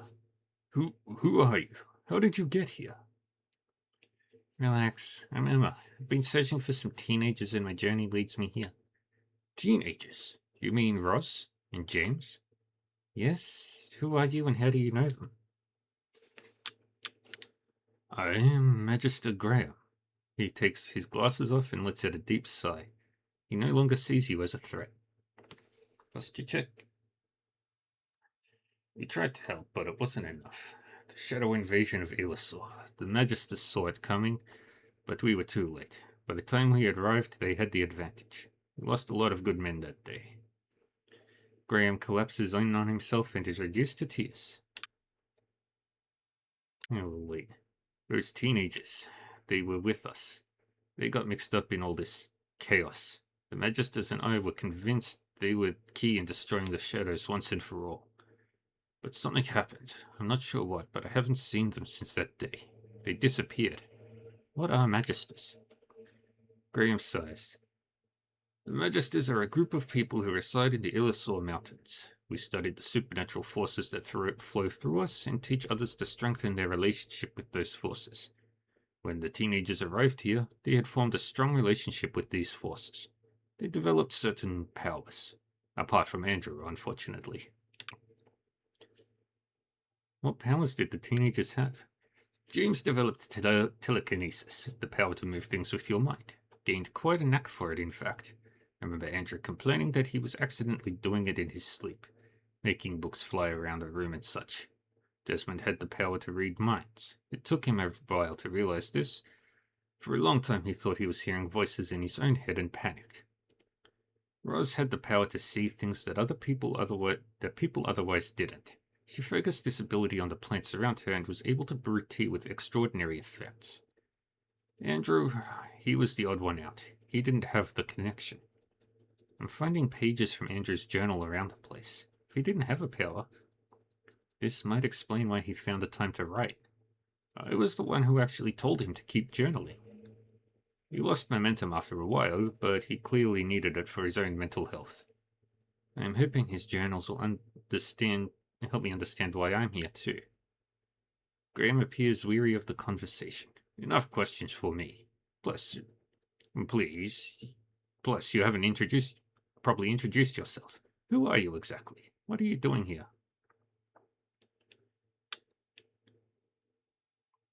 I'm Emma, and I'm still figuring that out. Well, Emma, I hope you figure that out soon. What about you? What are you doing up here all by yourself? Continuing what Rose had started. Rose developed the ability to see certain energy from the plants around us. We discovered that you can brew the energy from the plants into a drinkable tea. If you drink the tea, you'll temporarily inhibit the effects of that brew. For a brief moment, Graham tilts his head to the side but quickly corrects himself. He is confused by your question. No, there were only 4 of them. Who's Alexis? Oh, I missed the entire thing. I met a ghost called Alexis in a cave by the steps who claims to have known the teenagers. Curious. Very curious. But I'm afraid I can't help you. I didn't know anyone by the name. You've told me a lot, Graham. Thank you for your time. I hope you find it in yourself to come back down to Illusaur soon.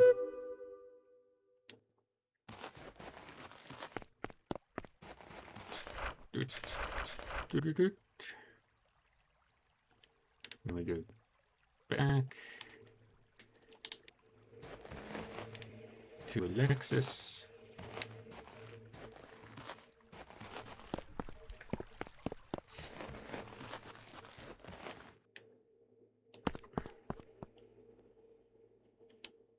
Bum, bum, bum.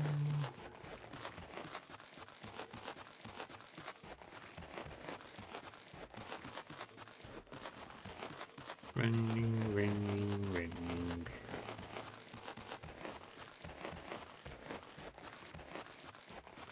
running.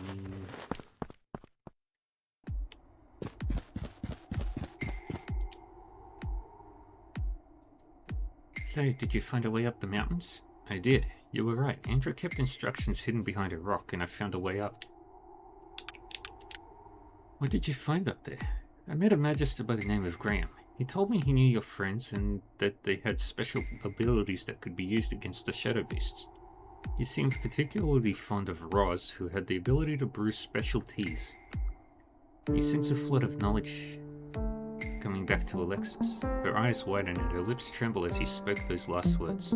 Roz, my friend Roz. She was my best friend. We spent so much time together here. We brewed these special teas together. I helped her do that. Not according to Graham. I asked him if he knew you, and he said he didn't know anyone by the name of Alexis. Alexis sighs. Why am I not surprised? Something strange is going on here. Listen, Emma. I have some other news. The statues. They've changed. Changed? What do you mean? Haven't you noticed? They were all crumbled and destroyed when you were here last. They still look bad, but they seem to be repairing themselves. I'll take a look. Alexis is remembering more about her friends, but she has other news. She has noticed that the statues have changed since you were last in the cave. It has asked you to investigate them once again.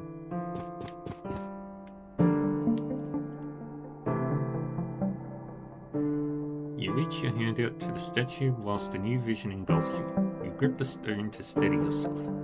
You see the world through James's eyes, drifting through the plaza toward the town hall. Desmond is beside you, both of you laughing with glee. It's the early days of your time in Illusaur, the time of transitioning. No one can see you, the world is your oyster. You look down at your hands with curiosity. Something feels different. Time progresses. The sky changes, day to night, night to day, over and over again, till you see yourself in the Magister's courtyard. The Magister you don't know is instructing you to focus. The faces of various villagers flash before your eyes. Fergus, Leica, Val, Sky, and many more, each and every one of them smiling and showing their gratitude. You've helped them all so much. Desmond and Roz are beside you, championing your new skills and your popularity. You sense Andrew is behind you with a concerned look on his face. You don't give it any thought.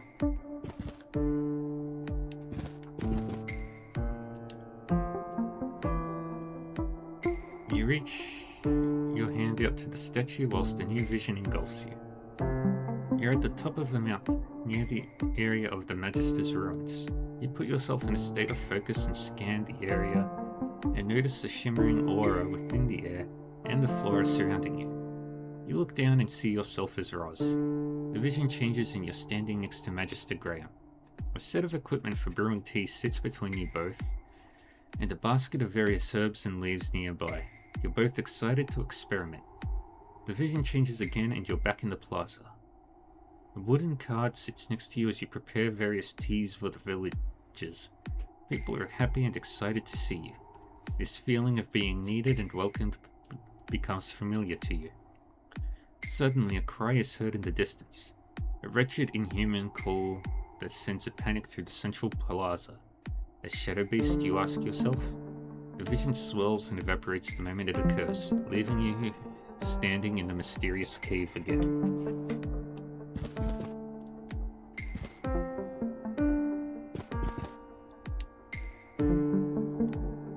As you reach your hand out to the statue, you already feel yourself losing your sight to a vision. You hear the steady rumble of a train speeding across the country. Your body rises and falls with the churning engine. A journal lays flat in your lap. The pages are empty and you are frustrated. A large digital camera is strapped around your neck and it's rested by your side. The next thing you know, you are standing on top of a cliff. James, Desmond, and Roz stood grinning at you. You take a photo which lingers in your vision like a developing Polaroid. The click of the camera shutter rings in your ears, growing louder and louder. The shutter noises send you from place to place, people to people, photo to photo. Wormsdale Island, Illusaur, the docks, the steps, Fergus, Nicholas, Astron. Photos upon photos of these new places and interesting people. The empty journal now filling itself with pages of stories and detail. Stories to escape to when you feel alone. You grip the diary tighter as the vision fades. When you awaken back in the cave, your mind lingers to the pages you found in your travels here.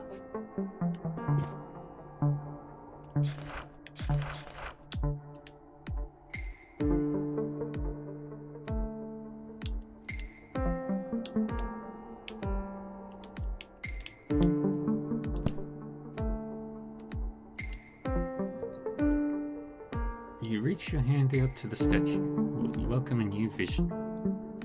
You're walking through the town hall. James is leading the way.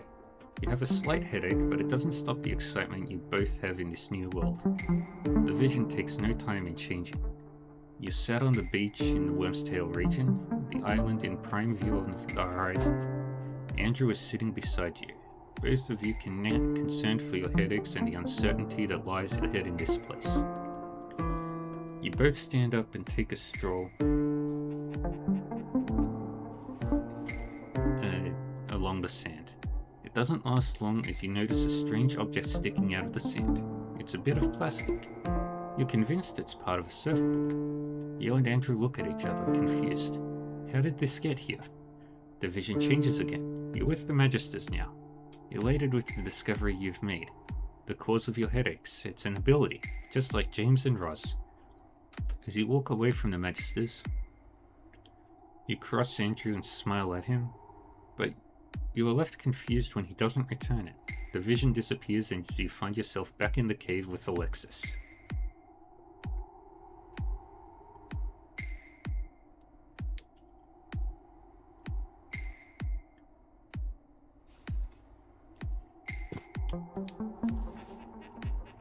I'm almost certain these statues represent your friends. I've been starting to think the same thing. Emma. I know we can only see the bottom of them, but the more I remember, the more I can recognize them. I saw more visions, moments of what happened in Illusaur when they were here. It's like the statues are trying to tell us something. What do you think they're trying to say? I think they want me to rebuild them. Oh gosh. You don't think my friends are actually the statues, do you? Trying to communicate in some fragmented way? I've seen some weird things in Illusaur, but never anything like this. Weirder than talking to a ghost in a forgotten cave? Good point. Listen. I've been thinking about what you told me before about Magister Graham and Roz. I have this vivid memory of enjoying a particular brew of tea that myself and Roz made one time. This particular tea allowed someone to become invisible for a brief moment of time. It gave us such a shock the first time we discovered it. It also smelled amazing, and I'm wondering if I had some here, it might be able to trigger some more memories for me. Whilst you're out there, would you mind brewing it for me and bringing it here? Sounds complicated. Where do you think I can start? Talk to Magister Graham. He's spent a lot of time with myself and Roz. If there is anyone who can put you on the right path, it's him. Will do.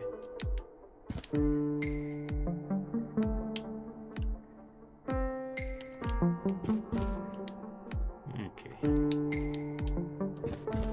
So Roz...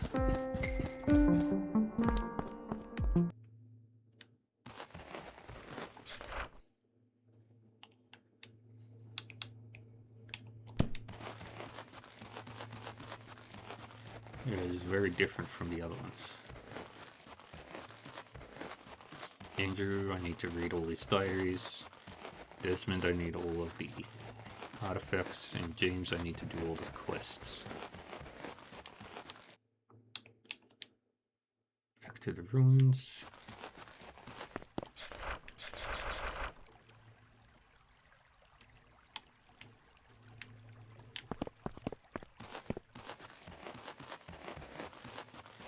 Where is he?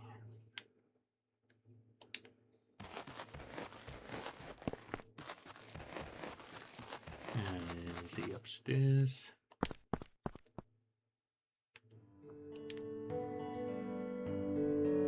I'd like to know more about Roz and the tea she was brewing.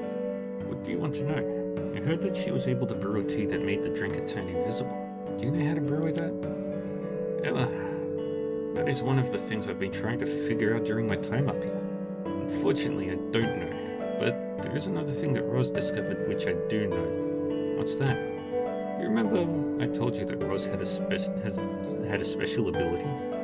She was able to sense energy coming from the plants around us, which helped her identify what could and couldn't be used in tea. She discovered a particular brew which replicated her abilities, allowing anyone else to do the same.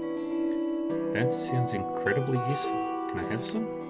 I could give you some, but even better is that I can teach you how to brew it yourself. You'll be discovering the wonderful world of tea, which will help you in your adventures regardless. That's true, and if I learned how to brew tea, I could help us discover the tea for invisibility faster. A great idea, Emma. Tell you what, give me a moment to set things up here. Talk to me in a few minutes and we can start. Will do.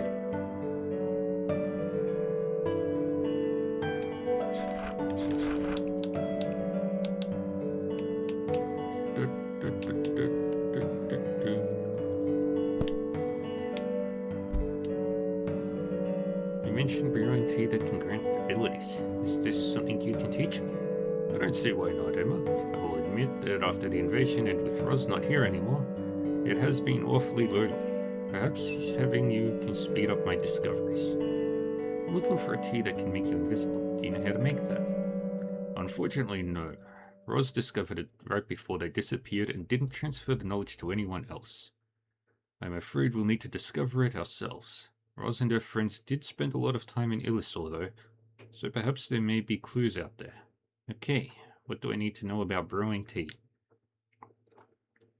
Graham steps towards some equipment that's sat on his desk. This is a tea brewing kit. It's pretty simple in all honesty. You have a kettle for water, a pot for your ingredients, and a small stove below that for heat. The magic comes from the ingredients you put into the pot. It's very familiar to cooking, if you've been doing that here. Continue.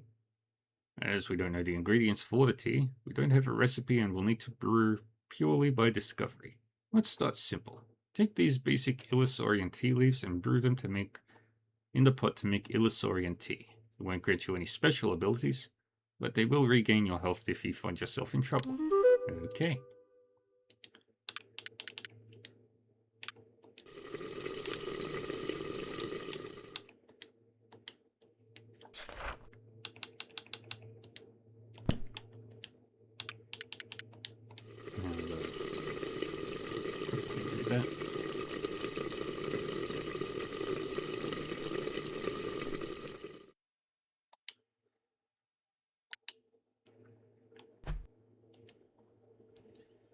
I brewed the Illusaurian tea. Perfect, Emma. I knew you could do it. It's pretty simple, right? Feel free to hold on to that tea. It's still good to drink cold, even though you might not like the flavor. Thanks. Now, if you remember, I mentioned that Roz had found a way to replicate her own abilities in tea form. This allowed her, and anyone who drank the tea, to sense magical properties from the plant life around us. This made things incredibly useful with discovering new tea, even for those who didn't have her ability. This is how I've managed to keep up my own investigations, and if you're going to brew your own tea, you'll need to learn the same. Exciting. I have a bottle of the tea with me. We've aptly called it the Tea of Sensing. You see the bushes growing around in the ruins here. After drinking the tea, you will enter a state of focus. Try not to panic, it's temporary. Your vision will start to sense the magical properties from within the bushes. From there, you'll be able to harvest the tea leaves from them. Come back to me after you've harvested the tea leaves. Will do.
Yes, he is.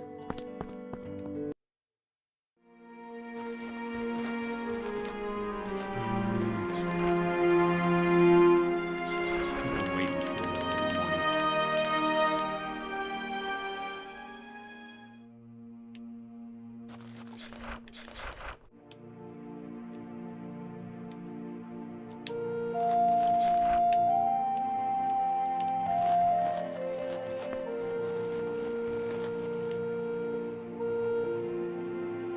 I drank the tea and harvested the tea leaves.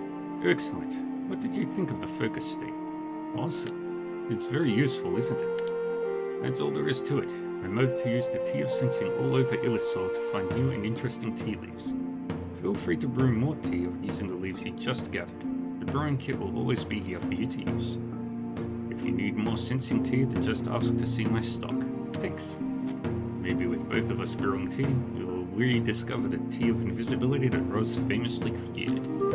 I hope so. Buy 4 more teas of sensing.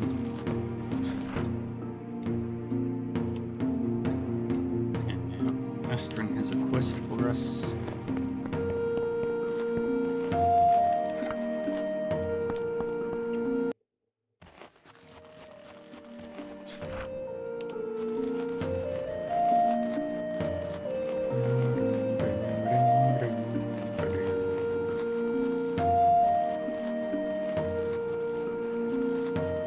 How's Astron going with her girlfriend?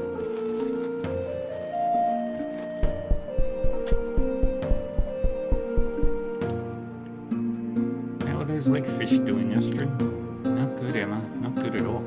The fish themselves are fine in the lake, happily swimming about as usual. But the ones we caught the other day, after I gutted them up and I could see dark sludge inside them, I'm pretty sure the shadow beasts have affected them in some way.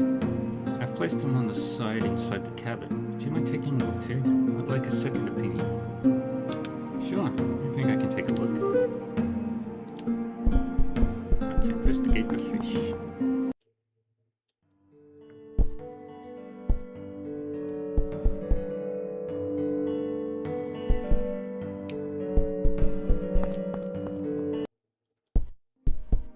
Where did she put them? Ah, there.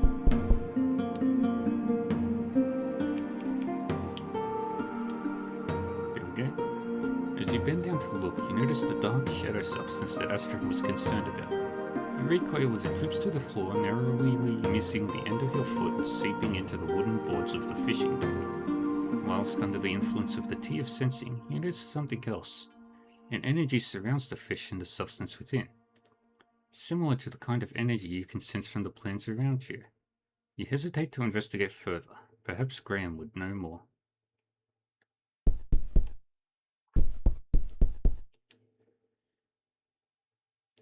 I see what you mean about the fish. I used the tea that Graham taught me to brew and could sense strange energy coming from them. Wait, you spoke to Graham? Up in the mountains? I haven't seen him since the invasion. How did you get up there? I thought the mountain pathway was blocked. Graham seems to think he is somewhat responsible for the invasion, but I found an old journal from Andrew that described the way. Oh, poppycock. Graham was always very sensitive. Tell him right now to come visit me. Oh, I miss that old man. As for Andrew, where would we be without his journals, eh? Anyway, why didn't you say all this sooner? We should ask Graham right away for his advice. If there's anyone who knows about weird substances, it's probably him. What exactly do you want me to ask him? He likes to brew special tea, right? I'm thinking there might be something he can brew that we could put in the water. Something to help make the fish clean again? What do you think? Sounds reasonable. Okay, I'll ask Graham about this. Thank you so much, Emma. Take one of them with you for him to look. I'm going to keep checking the other fish whilst you're gone. Hope this hasn't affected all the fish in Illusaur. I'll be back. And we go back up the mountain.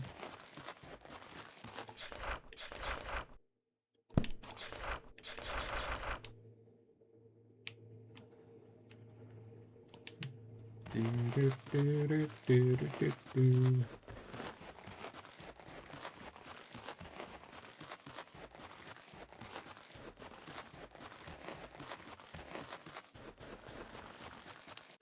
to the ruins.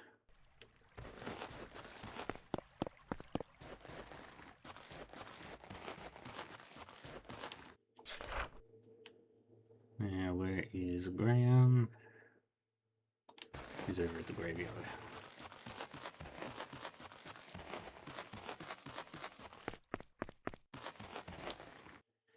Astrid has noticed traces of shadow sludge in the local fish. She thought you might have a solution. You hold out a sample of one of the tainted fish. Graham recoils slightly before taking it from you.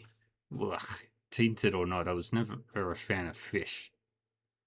There's more. I used a tea of sensing and I can see traces of energy coming from them. Interesting. Graham pokes and prods the fish, exposing the innards and the dark sludge within.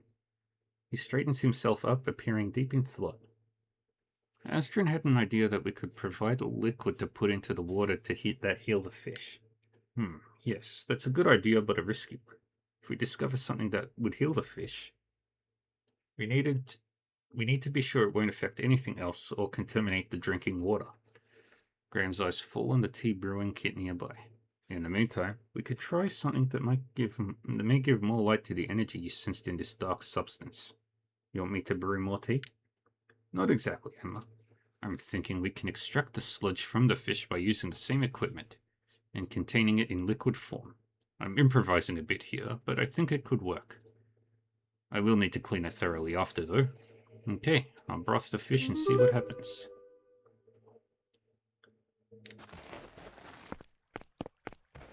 Alright, we're gonna liquefy a fish.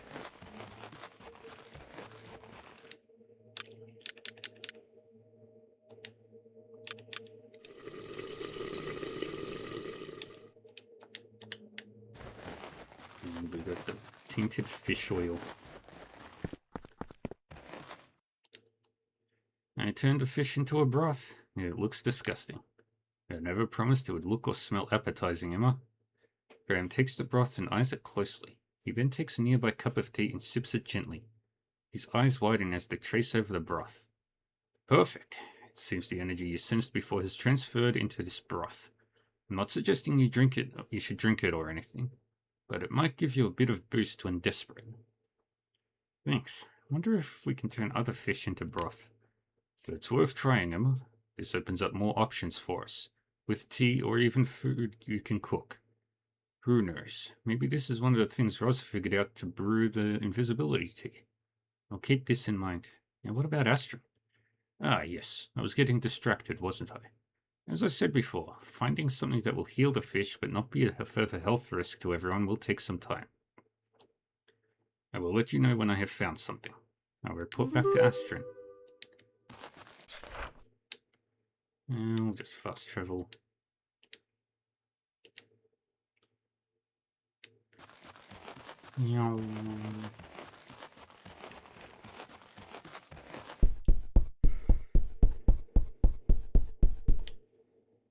I'm back from talking to Graham. Yes? He liked your idea to make a liquid to heal the fish, but he needs time to figure it out. He's concerned if we try something quickly, it might cause more harm. I suppose that makes sense, Emma. Astrid deflates in on herself, and she lets out a heavy sigh. Poor fishies. I just want things to go back to normal.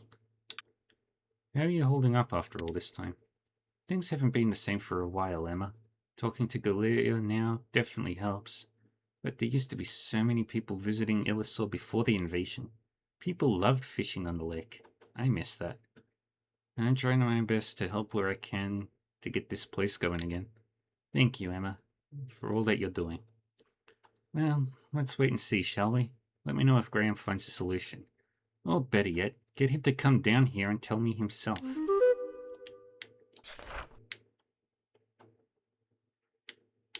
And, oh, 2 more quests. How's the situation with Galea coming along? Not good, Emma. Ever since I ran away from the town hall, I haven't tried to show myself in the village.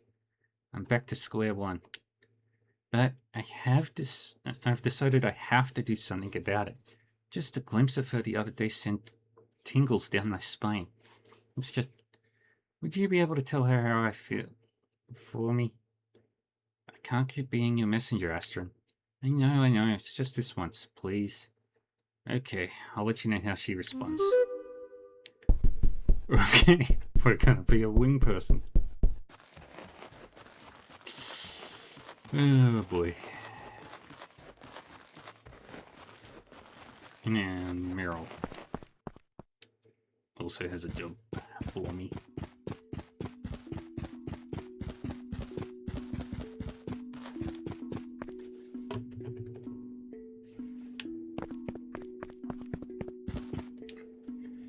You look concerned, Meryl. What's on your mind? There's good news and bad news, Emma. The good news is that your travels to the Nine Desert have given confidence to others to start venturing out of the village. The bad news is, however, I've been hearing concerns from those villagers of a threat in that particular area. Something about a giant shadow plant devouring anything that gets close to it. I've encountered shadow plants before. Seem easy enough to deal with. Oh, I'm aware of those plants, Emma. Remember, you took photos of them for me a while ago. No, this is something else. If you're in the area, do be careful, will you? I will. Perhaps I will investigate. Let's talk to Galea first.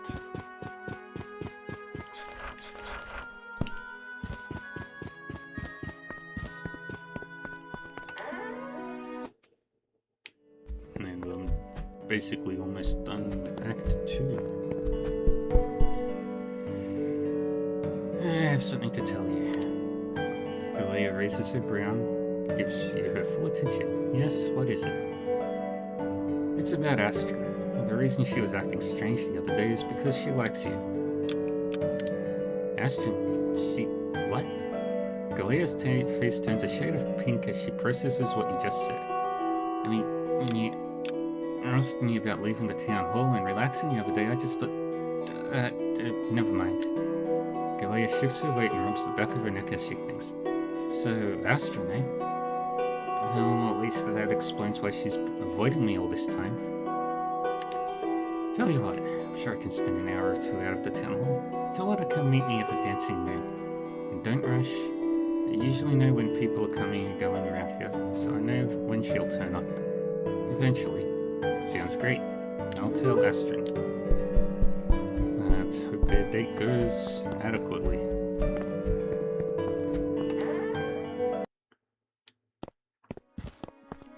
And then we go fight a giant monster.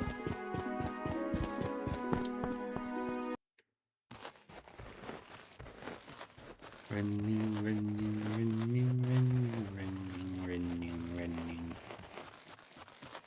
Let's go set these two up. Great news, Astron. Galea is happy to meet you at the Dancing Moon. She... huh? Oh gosh. Oh boy. Oh gosh. Calm down. This is good, right? Yes, of course. What do I do? When is she expecting me? And she'll know when you decide to turn up. Okay, suppose I'll head over right away. Astron tilts her head to side. She raises an arm and sniffs aside. How do I smell? Do you really want me to answer that? I'll freshen up, but I will head over as soon as possible, I promise. Good luck. Alright, let's go check in on these two. Place your bets. Reckon it'll bomb or they'll find happily ever after.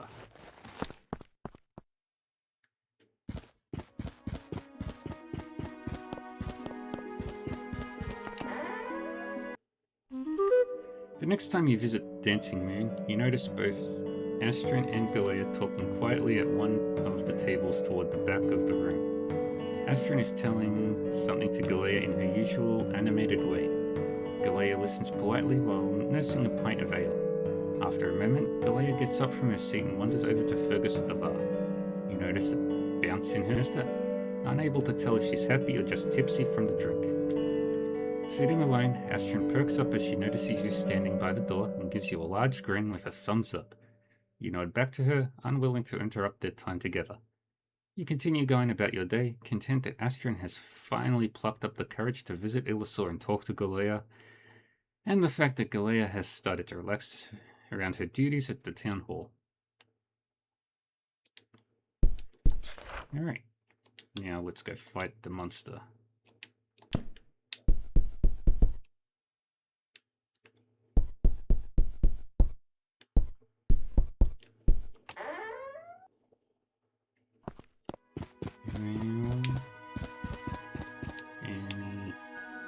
Okay. Wait, did I water my cabbages today? No, I did not.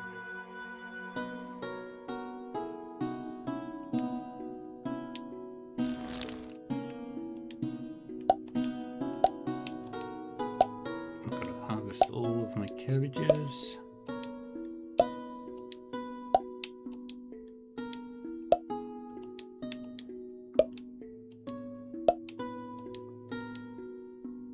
This will be a while before they're all done.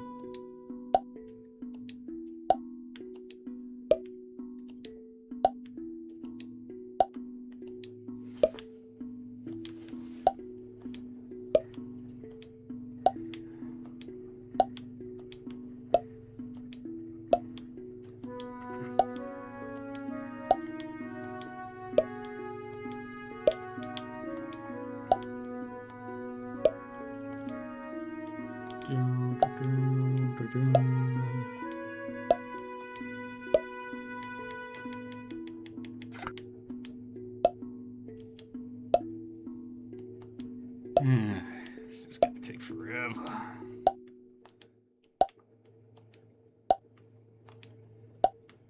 And plus I've also got a monster I need to kill.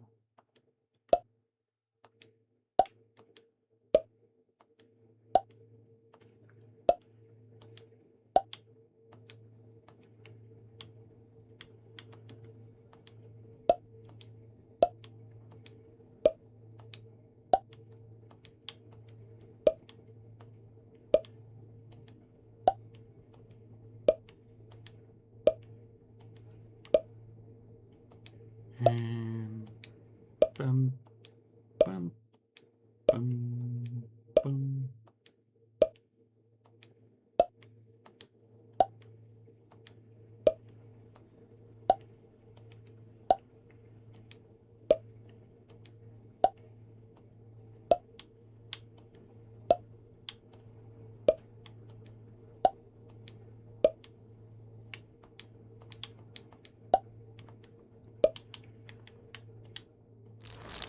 How did I miss that one?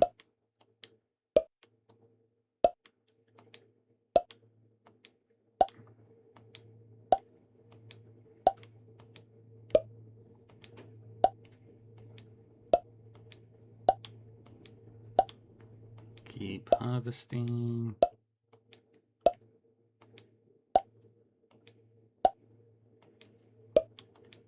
Still harvesting.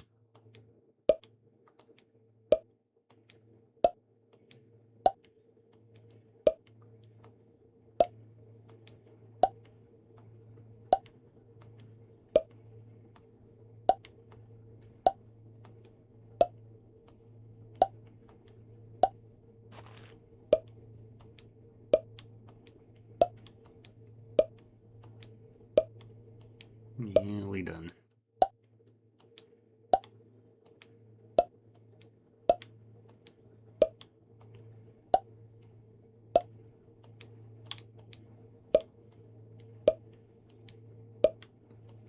$81, $82, $83, $84.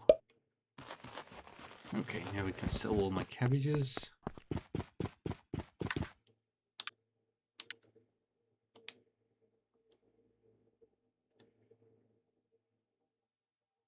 Yeah, that was worth the price.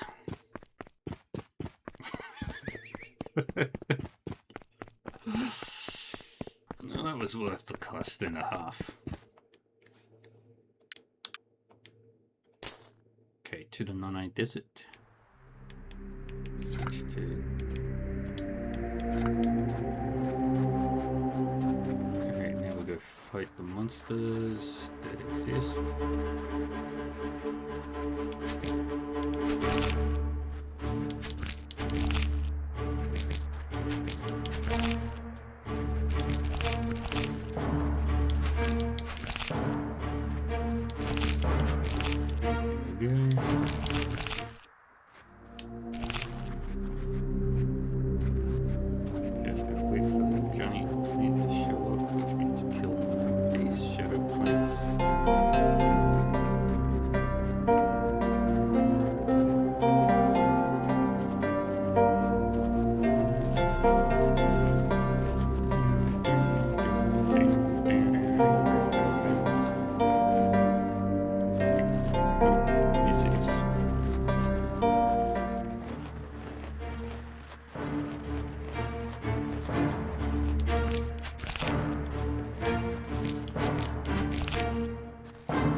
Very wealthy. I found the shadow plant that you were so concerned about. I dealt with it. Thank you, Emma. Perhaps I shouldn't be surprised now of your help. Yeah, take this as a reward. I am rich.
away for the moment.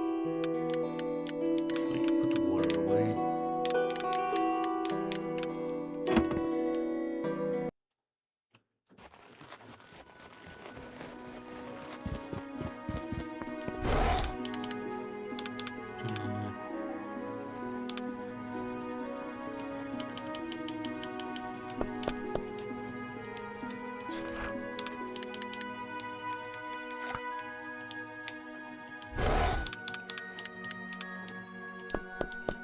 Let's put a stove inside my house.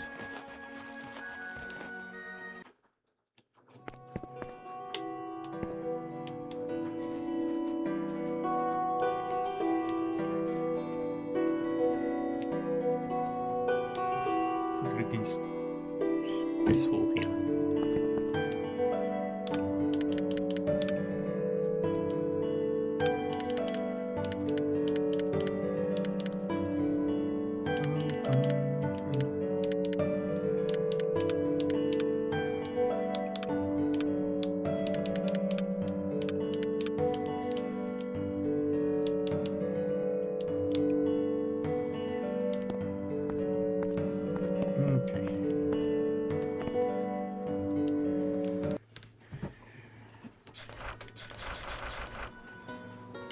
Alright, so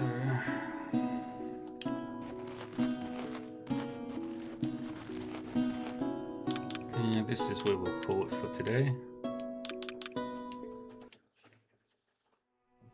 And I just noticed the time. And we're nearly done with Tales from the Dancing Man. It's Act 2, I think. Just got to complete the invisibility tea, and then we can start Act 3.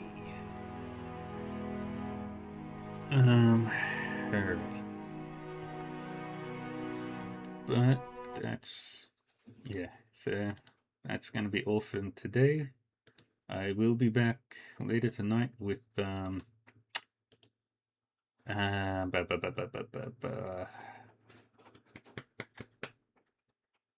Atelier Yumiya.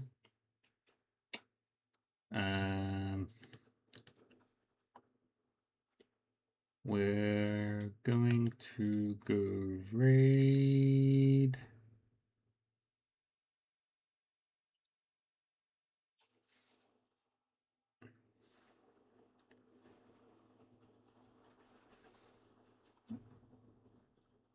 yeah, why not? Let's go raid this way.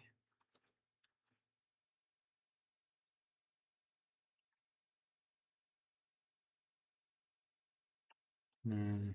Yes. No. I don't know. Yeah, screw it. Let's go this way. Alright.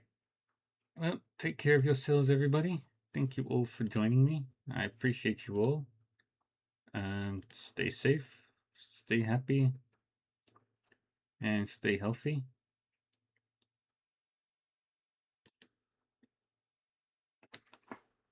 And I will see you all next time.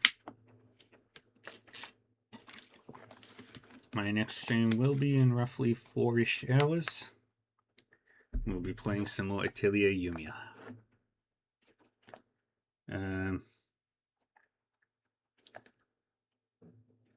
Alright. Bye, everybody. And I'll see you next time.